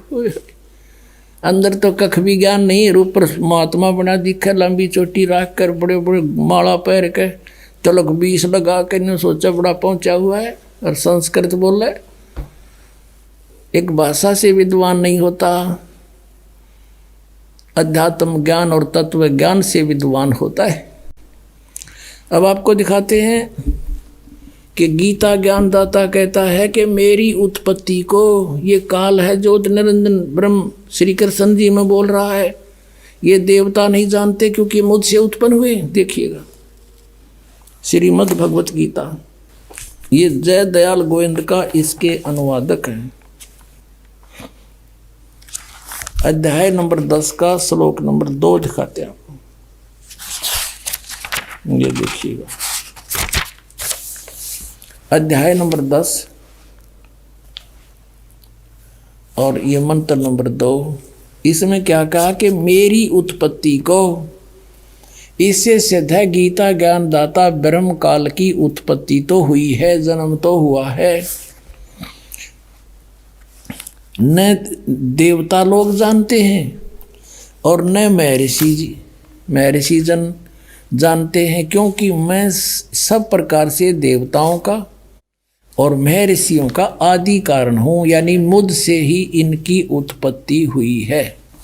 अपने आत्माओं परमात्मा ने 600 वर्ष पहले कहा था गुण तीनों की भक्ति में ये भूल पड़ो संसारे, कहे कबीर निज नाम बिना कैसे उतरो पारे। तीन देव की जो करते भक्ति, उनकी कदे ना होवे मुक्ति। उस समय तो परमात्मा का इतना जबरदस्त विरोध करवा दिया था इन अज्ञानियों ने कि मारो मारो, यो ब्रह्मा विष्णु महेश को पूजा के योग नहीं बता रहा है। अपने आत्माओं, आज हमारे सदग्रंथ वही गवाही दे रहे हैं। पवित्र श्रीमद् भगवद गीता अध्याय नंबर 7 के श्लोक 12 से लेकर 15 में, 20 से लेकर 23 में, इन श्लोकों में कति कंसेप्ट क्लियर हो रहा है। आपको दिखाते हैं। आपको सबसे पहले तो ये कंसेप्ट क्लियर करते हैं कि तीन गुण क्या है। पुणात्माओं, ये अमर कथा है। ये तो हमने कदे सपने में भी सुनने ना मिला, दाता दया ना करते युग हमारे पास आन देता ही समृत ज्ञान को। ने जय गणेश देवा, माता थारी पार्वती, पिता माँ देवा, ये रटवाएं जानते हमारे पे। और किता इधर उधर को तीर्थ व्रता पर घुमाते रहते, जबकि श्रीमद् भगवत गीता में कितना तीर्थ जान का प्रावधान नहीं है। तो हम शास्त्र भी गीता का मनमान आचरण करते हैं तो हमें हानि होगी। गीता जी अध्याय नंबर 16 के श्लोक नंबर 23 में स्पष्ट किया है। तो पहले हम करते हैं कि तीनों गुण क्या है। ये देखिएगा, मार्कंडेय पुराण, ये मार्कंडेय पुराण और गीता प्रेस गोरखपुर से प्रकाशित है। ये मार्कंडेय पुराण ये कहाँ से छपी है, ये देखिएगा। प्रकाशक एवं मुद्रक हैं गीता प्रेस गोरखपुर, गोविंद भवन कार्यालय कोलकाता का संस्था। ये इनके फैक्ट्स और फॉर्मूले। इसके 123 पृष्ठ पर हम आते हैं। ये देखिएगा 122 पृष्ठ पे मार्कंडेय, संक्षिप्त मार्कंडेय पुराण। और यहाँ है मार्कंडेय जी बोले मुने, ये मार्कंडेय जी का प्रकरण चल रहा है, ये समझ लो। अब हम 123 पृष्ठ पे के सामने आ जाते हैं, घनी दूर नहीं जाते, यहाँ आ जाओ 123 पृष्ठ पे। इस तरह स्वयंभू परमात्मा की 3 अवस्थाएं होती हैं। रजगुण प्रधान ब्रह्मा, तमगुण प्रधान रुद्र, सतगुण प्रधान विश्वपालक विष्णु है। यही 3 देवता हैं और यही 3 गुण हैं। अब कोई काची बात नहीं रही, कति स्पष्ट हो गया कि रजगुण ब्रह्मा, सतगुण विष्णु, तमगुण शिव जी, यही 3 गुण कहलाते हैं और यही 3 देवता हैं। फिर भी हम और कंसेप्ट कति क्लियर कराएंगे। ये देखिएगा, ये है मुंबई से प्रकाशित एक देवी भागवत, यानी श्री देवी मद देवी भागवत देवी पुराण। वो गीता प्रेस गोरखपुर से प्रकाशित थी। ये खेमरा श्री कृष्ण दास प्रकाशन मुंबई से। अथ देवी भागवतम यानी शक्ति पुराण भाषा सभाष्टिकम सहमात्यम, खेमरा श्री कृष्ण दास प्रकाशन बम्बई 4। अब यहाँ हम इसके आते हैं तीसरे स्कंद में। ये है अथ श्रीमद देवी भागवते भाषा टीका युक्ते तृतीय स्कंद प्रारंभते। अब हम इसके 11 पृष्ठ पर आपको पढ़कर दिखाएंगे। और अध्याय नंबर 5 तृतीय स्कंद का 5वां अध्याय। और यहाँ देखिएगा 8वां श्लोक है। भगवान शंकर कह रहे हैं अपनी माता दुर्गा को, हे माता, यदि हमारे ऊपर सदा आप दया युक्त हो तो हमको तमोगुण में किस प्रकार प्रदान किया है। ब्रह्मा रजोगुण और हरि सतगुण, यानी विष्णु को सतगुण युक्त किए हैं।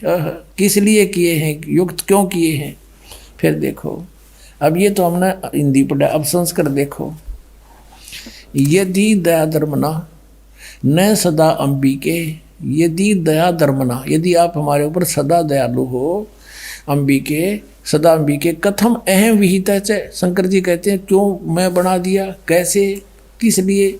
तमोगुण है और कमल जय, कमल से उत्पन्न होने वाले ब्रह्मा जी को रजो गुण संभव, और सुविता किमो सतो गुण हरि, और विष्णु जी को सतो गुण क्यों बना दिया।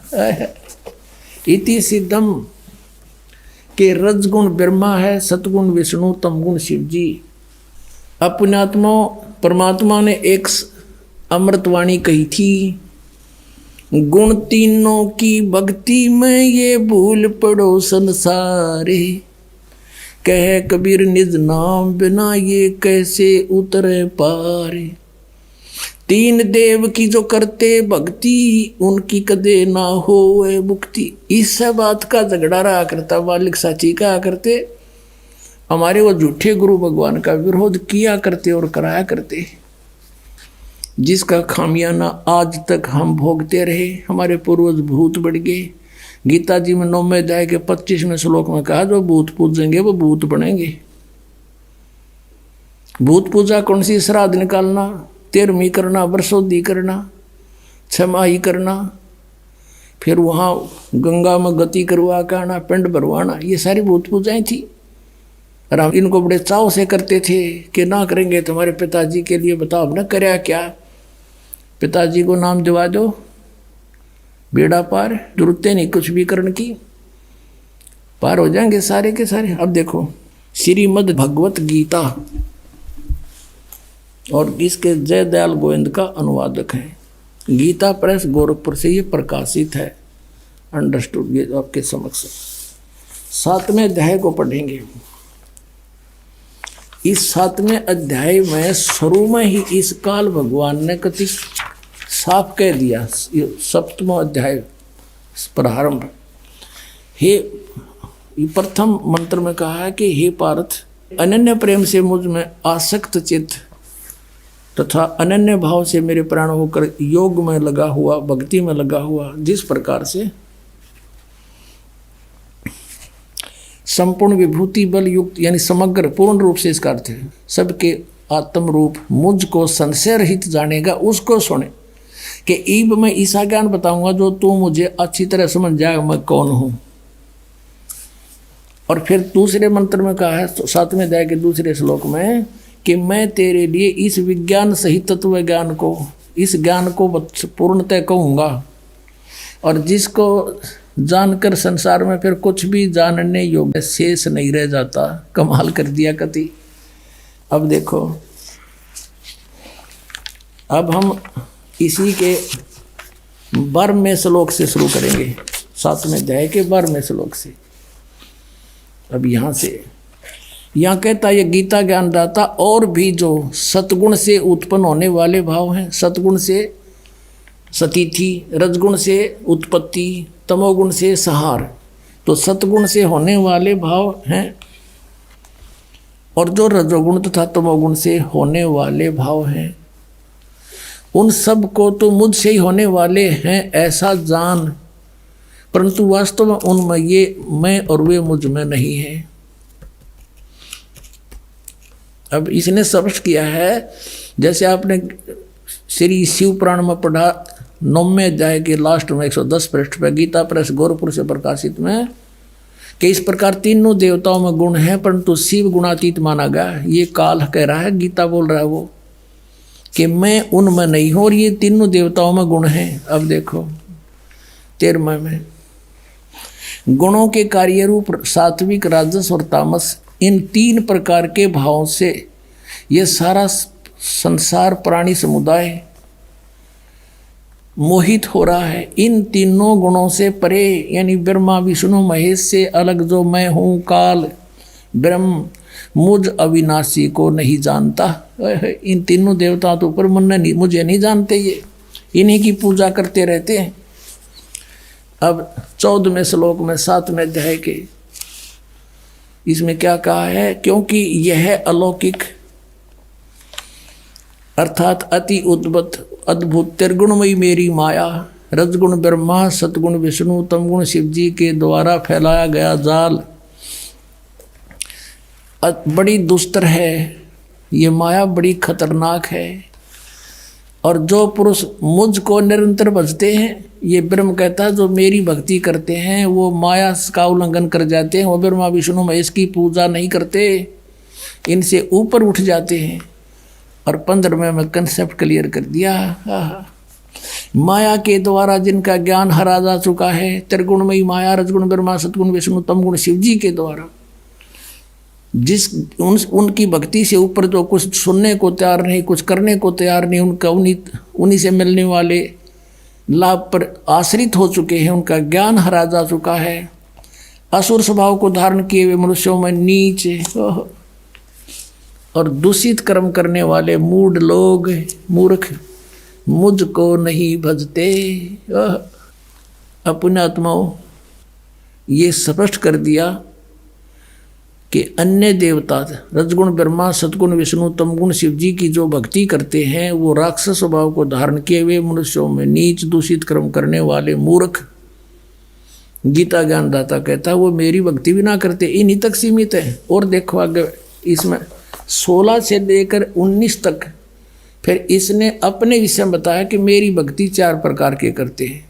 फिर 20 से फिर शुरू करता है इन्हीं देवताओं के बारे में। देखिएगा ये वही गीता प्रेस गोरखपुर से प्रकाशित है 7वां अध्याय। अब हमने 15 तक पढ़ लिए, अब 20 में आ गए। उन भोगों की कामना द्वारा जिनका ज्ञान हरा जा चुका है, जो 15वें श्लोक में गया 7वें अध्याय में, अपने स्वभाव से प्रेरित होकर उस नियम का धारण करके वो अन्य देवताओं को भजते अर्थात पूजते हैं। ब्रह्मा विष्णु महेश ये तीनों गुण अन्य देवताओं में आते हैं। अब यहाँ देखो 21वें का 7वें अध्याय का 21वां श्लोक। जो सकाम भक्त जिस देवता के स्वरूप को श्रद्धा से पूजना चाहता है, उस भगत की श्रद्धा को मैं उसी देवता के प्रति स्थिर करता हूँ। जैसे कोई विष्णु जी को पूजता है तो स्वयं आ जाए विष्णु रूप धारण कर उसने तथास्तु कर जाए का देसी दे जाओ खिलौने खेल लें जा। फिर अब 22 में देखो, वह साधक वह पुरुष श्रद्धा से युक्त होकर उस देवता को पूजन करता है और उस देवता से मेरे द्वारा ही विधान किए हुए उन इच्छित भोगों को निस्संदेह प्राप्त करता है। कहता है उन जो अन्य देवता हैं ब्रह्मा विष्णु महेश, इनको मन ने एक एक विभाग दे रखा है, वो शक्ति मेरी तय काम कर रहे हैं। इसका अर्थ ये है। अब 23 में 7वें अध्याय के 23 में स्पष्ट कर दिया है, परंतु अब 7वें अध्याय का 23 में स्पष्ट कर दिया है, परंतु उन अल्प बुद्धि वालों का, अल्प बुद्धि माने मूर्खों मंद बुद्धि वालों का वह फल नाशवान है।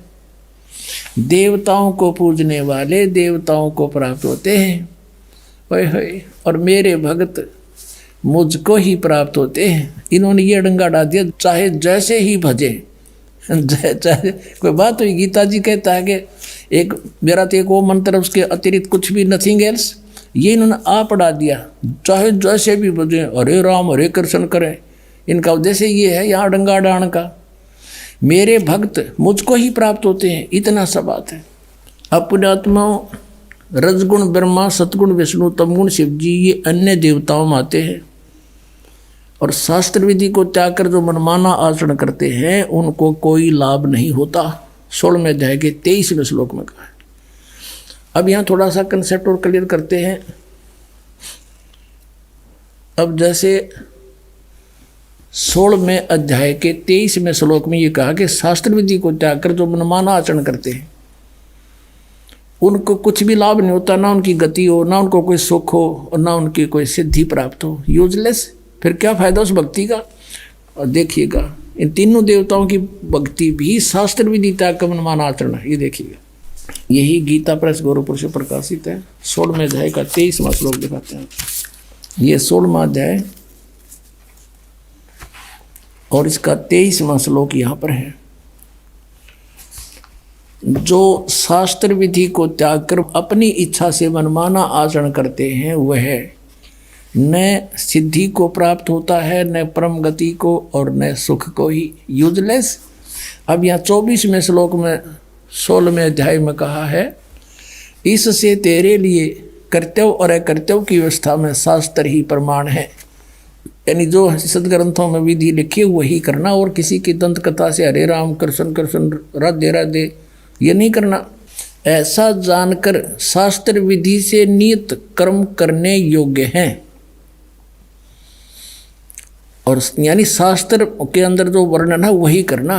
अब देखो अपने आत्माओं 17वें अध्याय में अर्जुन ने पूछा कि ये भगवान, जो शास्त्र विधि त्याग का जो मनमाना आचरण करते हैं वो कैसे स्वभाव के होते हैं? देखिएगा, अब शपथ 10 अध्याय, अब 16 अध्याय के 23-24 अंतिम मंत्र हैं। उनमें बता के शास्त्र विधि त्याग का मनमाना जो आचरण करते हैं उनको कुछ भी लाभ नहीं हो।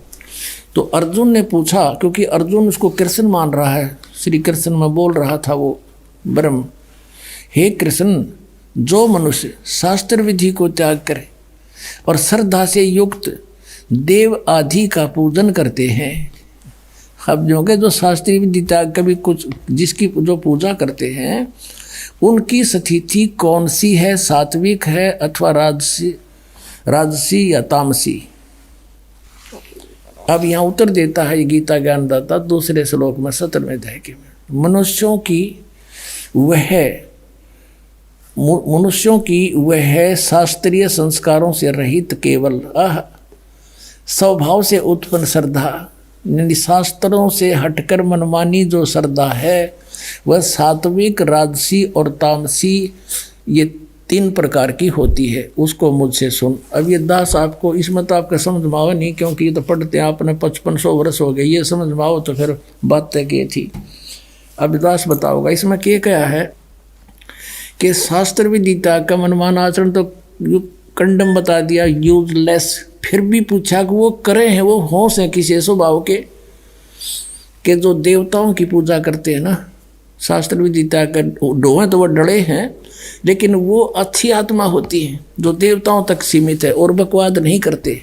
वो अन्य देवताओं की पूजा करते हैं, कोई विष्णु की, कोई शिव की, हैं, इनकी ब्रह्मगते करते नहीं, या कोई और देवी देवी की, जैसे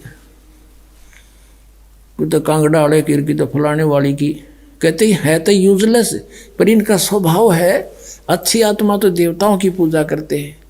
और जो दूसरे हैं वो जंतर मंत्र करने वाले, ये भूत प्रेत की झाड़े ढूढ़े लानी है, ये तामसी वृत्ति के लोग होते हैं। ये बकवादी भैरव भूत ने पूजे हैं, दारू पीऊँ और मांस खाओ नो को वो भैरव बोलूँ हूँ, जो बोतल चढ़ा दो, पीओ बोतल खाओ, मांस निकम्मे और बर्बाद करें। कहने का भाव ये है कि हैं तो ये शास्त्र विधि त्याग का मनमाना आचरण यूजलेस, पर इनका स्वभाव अलग अलग होता है, क्योंकि इनको ज्ञान नहीं होता, तत्वदर्शी संत नहीं मिलता, तब तक ये रास्ता बदल नहीं सकते। फिर बताया कि जो देवताओं की पूजा करते हैं शास्त्र विधि त्याग के, है तो यूजलेस, लेकिन वो सात्विक व्यक्ति के होते, अच्छी आत्मा होती है। और जब उनको जो है ज्ञान हो जाएगा तब वो अपना रास्ता चेंज कर सकते हैं, और जो तामसी व्यक्ति के हैं वो नहीं जल्दी से समझते।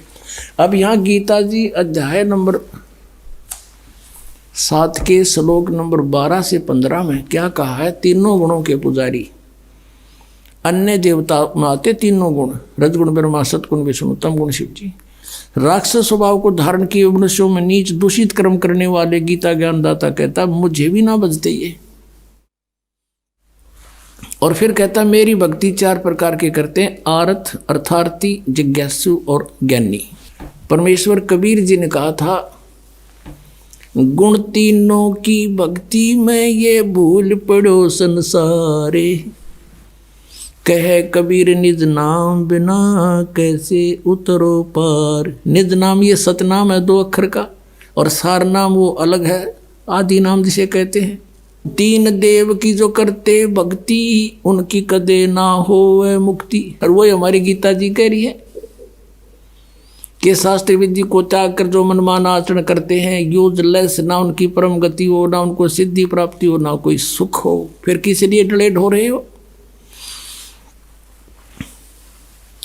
अब इनको राक्षस स्वभाव को धारण किया हुआ मनुष्यों में नीच कैसे कहा? मूर्खे, जैसे तमगुण शिव की भक्ति की थी रावण ने, कैसा जुल्म किया? एक पराई स्त्री को उठा लिया और फिर कैसा जुल्म करना चाहा, शराब पीवे, मांस खावे, राक्षस कहलाया। और फिर एक भस्मागिरी नाम का तपस्वी था, श्री शिव का पुजारी, तमोगुण शंकर का पुजारी, उसी के द्वार के सामने, गेट के सामने ऊपर न सिर नीचे न पैर करके सिरासन पर 12 वर्ष तक खड़ा रहा। और भगवान, एक दिन पार्वती ने कहा कि हे भगवान, आप तो महेश्वर हो, आप क्या नहीं कर सकते, आपका बच्चा क्या मांगता है, इसको दे दो वरदान जो मांगता है। इस बात से भगवान शिव ने कहा कि बोल भाई क्या मांगता है, बता दे। उसने भस्मागिरी ने कहा कि ऐसे नहीं भगवान, वचनबद्ध हो जाओ। भगवान शिव ने सोचा कि मांगेगा, एक सिद्धि मांग लेगा, दे दूंगा। कहा ठीक है तथास्तु, वचनबद्ध हो गया, खड़ा हो गया तुरंत और कहने लगा आप अपना ये भस्म कड़ा दे दो।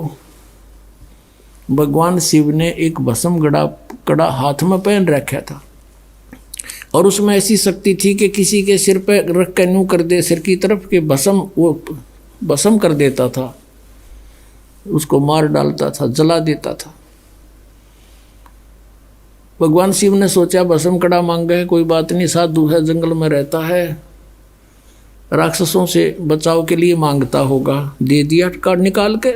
और ज्यों ही उसके हाथ में वो कड़ा आया, वो तमोगुण पुजारी उसी समय आंख बदल गया और कहने लगा शिव जी होले होशियार, अब यह तेरी साथ से तुझे मारूंगा, पार्वती को पत्नी बनाऊंगा मैं, इसी उद्देश्य से ये भक्ति कर रहा था तेरी। देखो हम शिव जी ने अंतर्यामी कहा करते, अजरो अमर अविनाशी कहा करते थे और इस डर से भगवान शिव भाग लिए।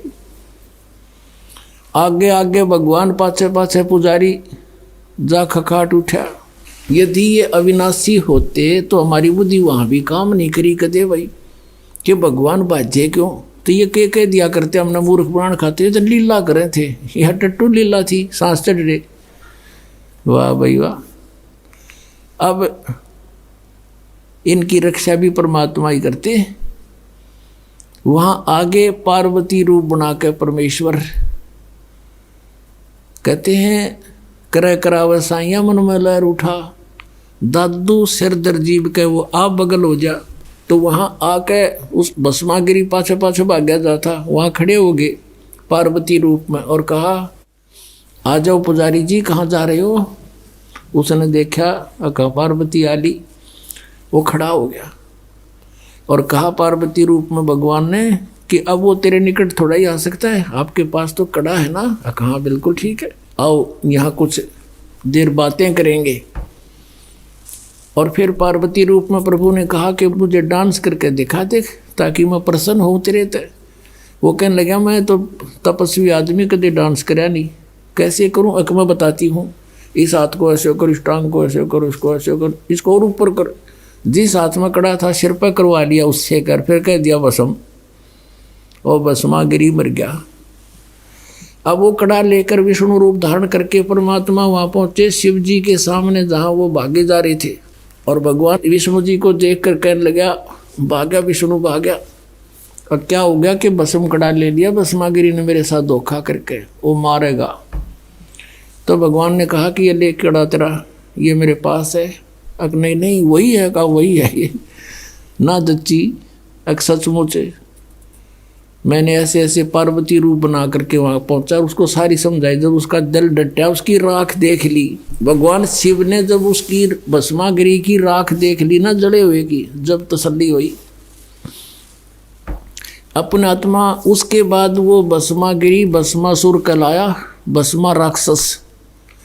अब तमोगुण के उपासक राक्षस कहलाए हुए, दूषित कर्म करने वाले भगवान रूप में पूजे और उसकी पत्नी पर नीत डगा रहा दुष्ट इंसान। इससे गंदा इंसान कौन होगा पृथ्वी पे। राक्षस स्वभाव को धारण किए मनुष्यों में नीच दूषित कर्म करने वाले मूर्ख, कुछ भी ना सोची दुष्ट ने। और फिर कहते हैं रजोगुण का उपासक था ब्रह्मा जी का कौन, हिरण्यकशिपु। भगत बनकर श्रद्धा से खूब तपस्या करी, वर मांग लिए, सुबह मरू ना, शाम मरू, रात मरू ना, दिन मरू, फलान मरू ना, धकड़ मरू। कह दिया तथास्तु।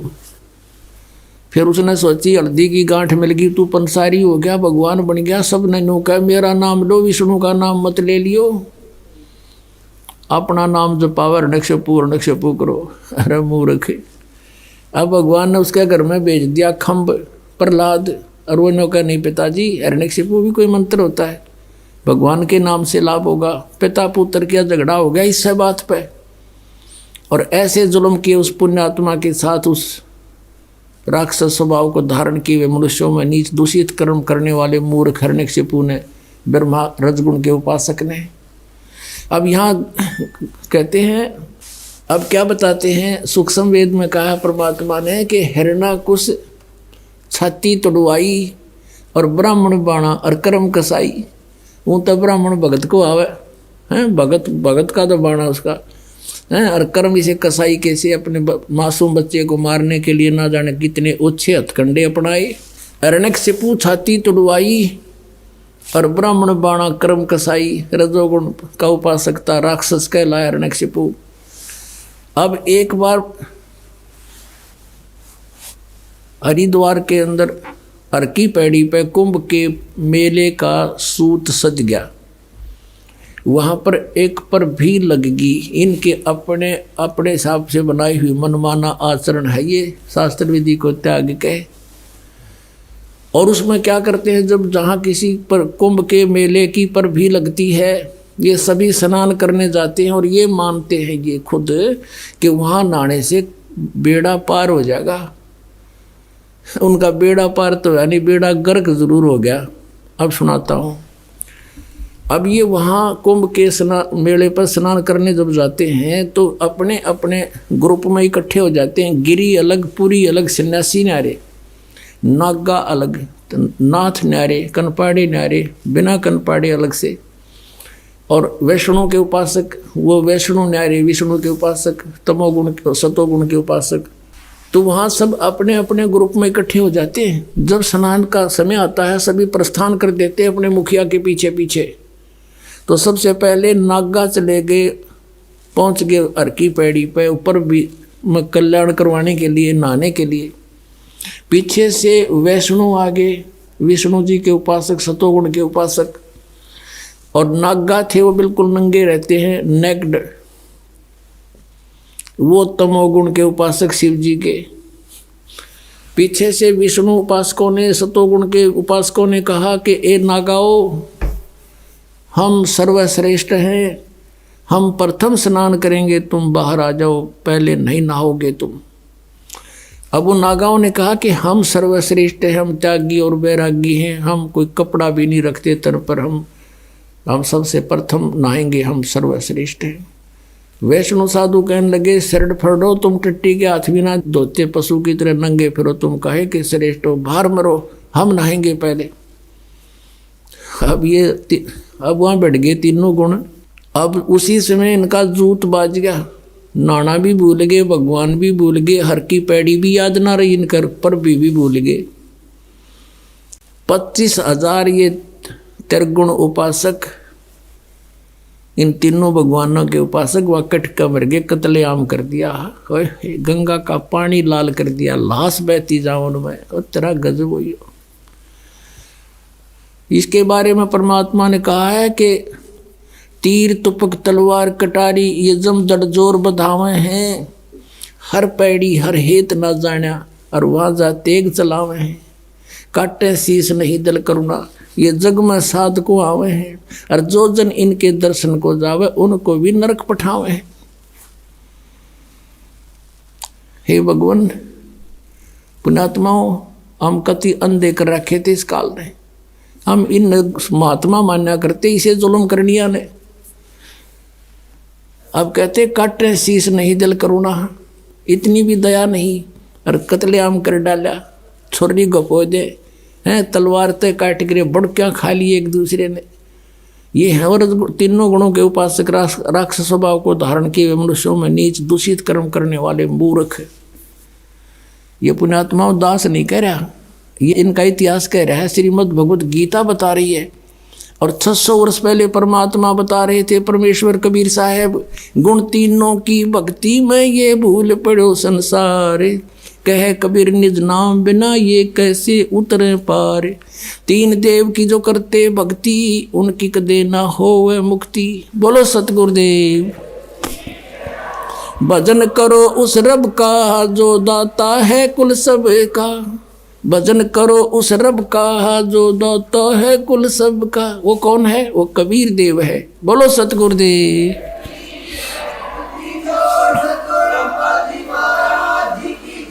सत साहिब। आइए अब हम उन श्रद्धालुओं के अनुभव जानते हैं जो जगत गुरु तत्वदर्शी संत रामपाल जी महाराज जी से दीक्षा प्राप्त कर चुके हैं तथा उनके द्वारा बताए गए भक्ति मार्ग पर चल रहे हैं। जी नमस्कार। नमस्कार जी। जी क्या नाम है आपका? मेरा नाम सरिता वर्मा है। सरिता जी कहाँ से आए हो आप? मैं ग्वालियर मध्य प्रदेश से हूँ। संत रामपाल जी महाराज से नाम दीक्षा लेने से पहले आप क्या भक्ति साधना करते थे? जी संत रामपाल जी महाराज से जुड़ने से पहले नॉर्मली अपने हिंदू समाज में जो भी भक्ति होती है देवी देवताओं की वही सब किया करते थे, सारे व्रत वगैरह, और मैं माता की भक्ति ज़्यादा करती थी। किसी तरह मुझे संत रामपाल जी महाराज का पता लगा। मैं जहाँ रहती थी, मेरे पड़ोस में एक और रहती थी, तो उन्होंने मेरे को संत रामपाल जी महाराज के बारे में बताया। 2004 में मैंने संत रामपाल जी महाराज से दीक्षा ली, लेकिन किसी कारणवश मैं वहाँ से फरीदाबाद से मेरे को किसी कारणवश ग्वालियर शिफ्ट होना पड़ा और मेरा वहाँ आना जाना छूट गया और मैं नहीं जा पाई वहाँ पर। सरिता जी फिर आपने क्या किया जब आप संत रामपाल जी महाराज द्वारा दी गई भक्ति छोड़ चुके थे, देव देवताओं की भक्ति करना आपने छोड़ दिया था, तो फिर उसके बाद आप किस भगवान की भक्ति कर रहे थे? संत रामपाल जी महाराज के पास तो मेरी भक्ति में छूटी गई थी जाना आना। मैं जब ग्वालियर यहाँ शिफ्ट हो गई फिर लगभग वही नॉर्मली जो अपना जीवन होता है वो जीना शुरू किया, और लेकिन मेरे ऊपर बहुत ज़्यादा परेशानी आनी शुरू हो गई और घर की आर्थिक स्थिति भी बहुत ज़्यादा ख़राब हो गई। बेटे की भी तबीयत ख़राब रहने लगी। मेरा जो बेटा है छोटा था 8 महीने का, तो उसका इलाज चला था। उसकी तबीयत उसको फिट्स पड़ते थे, तो थोड़े दिन तो उसको आराम रहा। जब मैं ग्वालियर दोबारा से शिफ्ट हो गई तो उसकी तबीयत और ज़्यादा बिगड़ने लगी और मेरे घर की आर्थिक स्थिति भी बहुत ज़्यादा ख़राब हो गई। और मेरे जो हस्बैंड है वो भी प्राइवेट नौकरी करते थे, तो उनका भी काम छूट गया। सरिता जी जैसे आपने बताया कि संत रामपाल जी महाराज द्वारा दी गई भक्ति साधना पहले ही आप छोड़ चुके थे और आपके जीवन में दुखों का पहाड़ ज्यों का त्यों टूटा हुआ था, तो हम आपसे ये जानना चाहेंगे कि फिर आपके जीवन में जो समस्याएं थी उनका समाधान कैसे हुआ? संत रामपाल जी महाराज के पास ऐसे जुड़ना हुआ, मैं ग्वालियर रहती थी, तो मेरे जो मम्मी पापा वगैरह हैं मामा जी के बेटे के लिए लड़की देखने गए थे शिवपुरी गुना के पास। सब लोग संबंध करके वापस आ रहे थे, ऑन द स्पॉट 12 लोग एक्सीडेंट में पूरे ख़त्म हो गए। मम्मी पापा का जो बिज़नेस है मैंने 5 साल संभाला। उसके बाद बस यही मतलब नॉर्मली मैं अपना जीवन जीते जीते एक दिन ऐसे ही सोच रही थी कि ये क्या जीवन है, बस घर दुकान। परमात्मा ने मुझे फिर से प्रेरणा की, तो मेरा मन हुआ कि मैं संत रामपाल जी महाराज के पास दोबारा से जाना चाहती हूँ। तो मेरे जो हस्बैंड है वो दिल्ली रहते थे, जॉब करते थे, तो मैंने उनको फ़ोन किया कि मैं गुरुजी के पास आना चाहती हूँ। तब मैं दोबारा से संत रामपाल जी महाराज के पास सन 2013 में दोबारा से मैं पहुँची। मैंने वहाँ पे फिर नाम दीक्षा ली। सरिता जी हम आपसे ये जानना चाहेंगे कि जब आपने दोबारा संत रामपाल जी महाराज से नाम दीक्षा ली, क्या जो आपके जीवन में जो कठिनाइयाँ थी क्या उनका समाधान हुआ? जी हाँ, मेरे को बहुत राहत मिली। संत रामपाल जी महाराज से दीक्षा लेने के बाद मैंने दुकान जो मैं कर रही थी तो मैंने अपनी अलग दुकान करी और अपने पैरों पे मेरे को गुरुजी ने खड़ा किया। संत रामपाल जी महाराज की इतनी दया हुई, आज उस छोटी सी दुकान से मैं पूरा अपना घर चला रही हूँ। और मेरे बेटे की भी तबीयत अब बिल्कुल ठीक है। और मेरे को 9 साल से मेरे को पाइल्स की प्रॉब्लम थी, जो कि मैं 2-3 डॉक्टरों से इलाज करा चुकी थी और उन्होंने मेरी जीवन भर की गारंटी ली थी कि जब तक आप जीवित हो तब तक हम आपका इलाज करेंगे। मैंने 2-3 बार उनसे इलाज कराया, बहुत दवाइयाँ भी खाई, लेकिन मेरे को कोई आराम नहीं पड़ा। ग्वालियर में एक माने हुए डॉक्टर हैं, डॉक्टर पुष्कर तिवारी, जो कि जयपुर से 1 तारीख से 3 तारीख तक के लिए जयपुर में यहाँ पर ग्वालियर में डॉक्टर पेशेंट को देखने के लिए आते हैं। उन्होंने मेरी गारंटी ली थी लाइफ टाइम की कि आप जब तक जीवित हो आपका इलाज हम करेंगे। 2 बार मैंने उनसे इलाज कराया, लेकिन मेरे को कोई आराम नहीं पड़ा। संत रामपाल जी महाराज से मैंने दीक्षा ली हुई थी, तब मैंने गुरुजी को प्रार्थना लगाई और तब से मेरे को आज आराम है। आज मेरे को कम से कम 6-7 साल हो गए हैं, मेरे को कोई परेशानी नहीं है। संत रामपाल जी महाराज जी ने आपकी जो बीमारी ठीक की उसके लिए कितने पैसे लिए आपसे?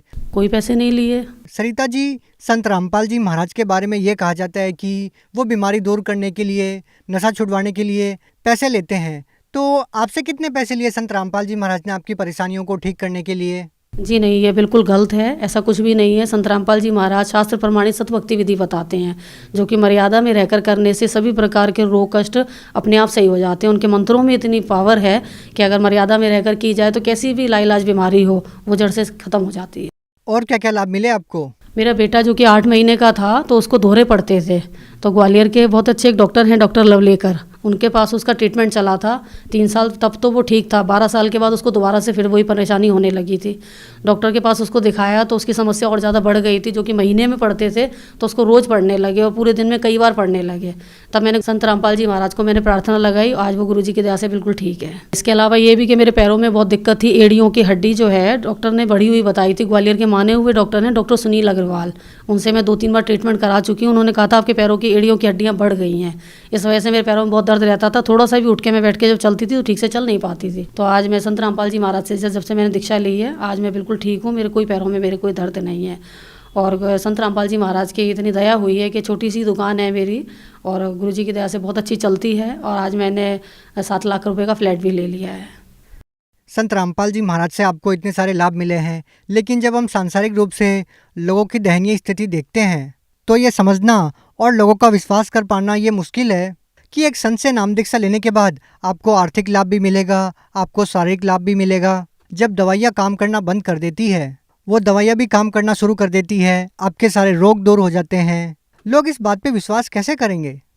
देखिए, वो तो संत रामपाल जी महाराज से दीक्षा लेने पे ही आपको पता लगेगा, क्योंकि उनके पास जो शास्त्र विधि है, जो शास्त्रानुकूल भक्ति वो बताते हैं, उन मंत्रों में और उस भक्ति में इतनी पावर है जो कि किसी में नहीं है। हम औरों की भक्ति तो करते हैं, लेकिन वो शास्त्रानुकूल ना होने की वजह से थोड़े दिन तो हमें लाभ मिलता है, और वो लाभ भी हमें इसलिए मिलता है जो हमारे पूर्वजन्म की भक्ति की कमाई है। लेकिन हम ऐसा सोच लेते हैं कि हम जो ये कर रहे हैं उसी से हमें लाभ हो रहा है।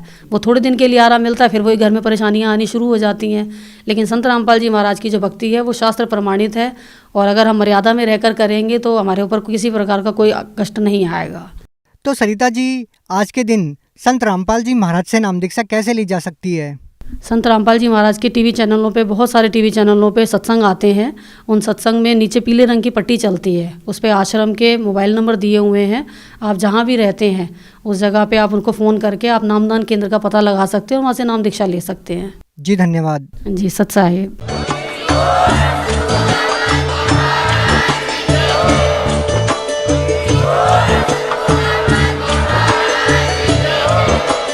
आप सुन रहे थे जगत गुरु तत्वदर्शी संत रामपाल जी महाराज जी के मंगल प्रवचन। अधिक जानकारी के लिए विजिट कीजिए हमारी वेबसाइट www.jagatgururampalji.org। संत रामपाल जी महाराज जी के शुभ आशीर्वाद से पूरे विश्व भर में 500 से भी ज्यादा नाम दीक्षा केंद्र हैं, जिन पर संत रामपाल जी महाराज जी द्वारा ऑनलाइन निशुल्क नाम दीक्षा दी जा रही है। अपने नजदीकी नाम दीक्षा केंद्र का पता करने के लिए संपर्क करें 8222880541।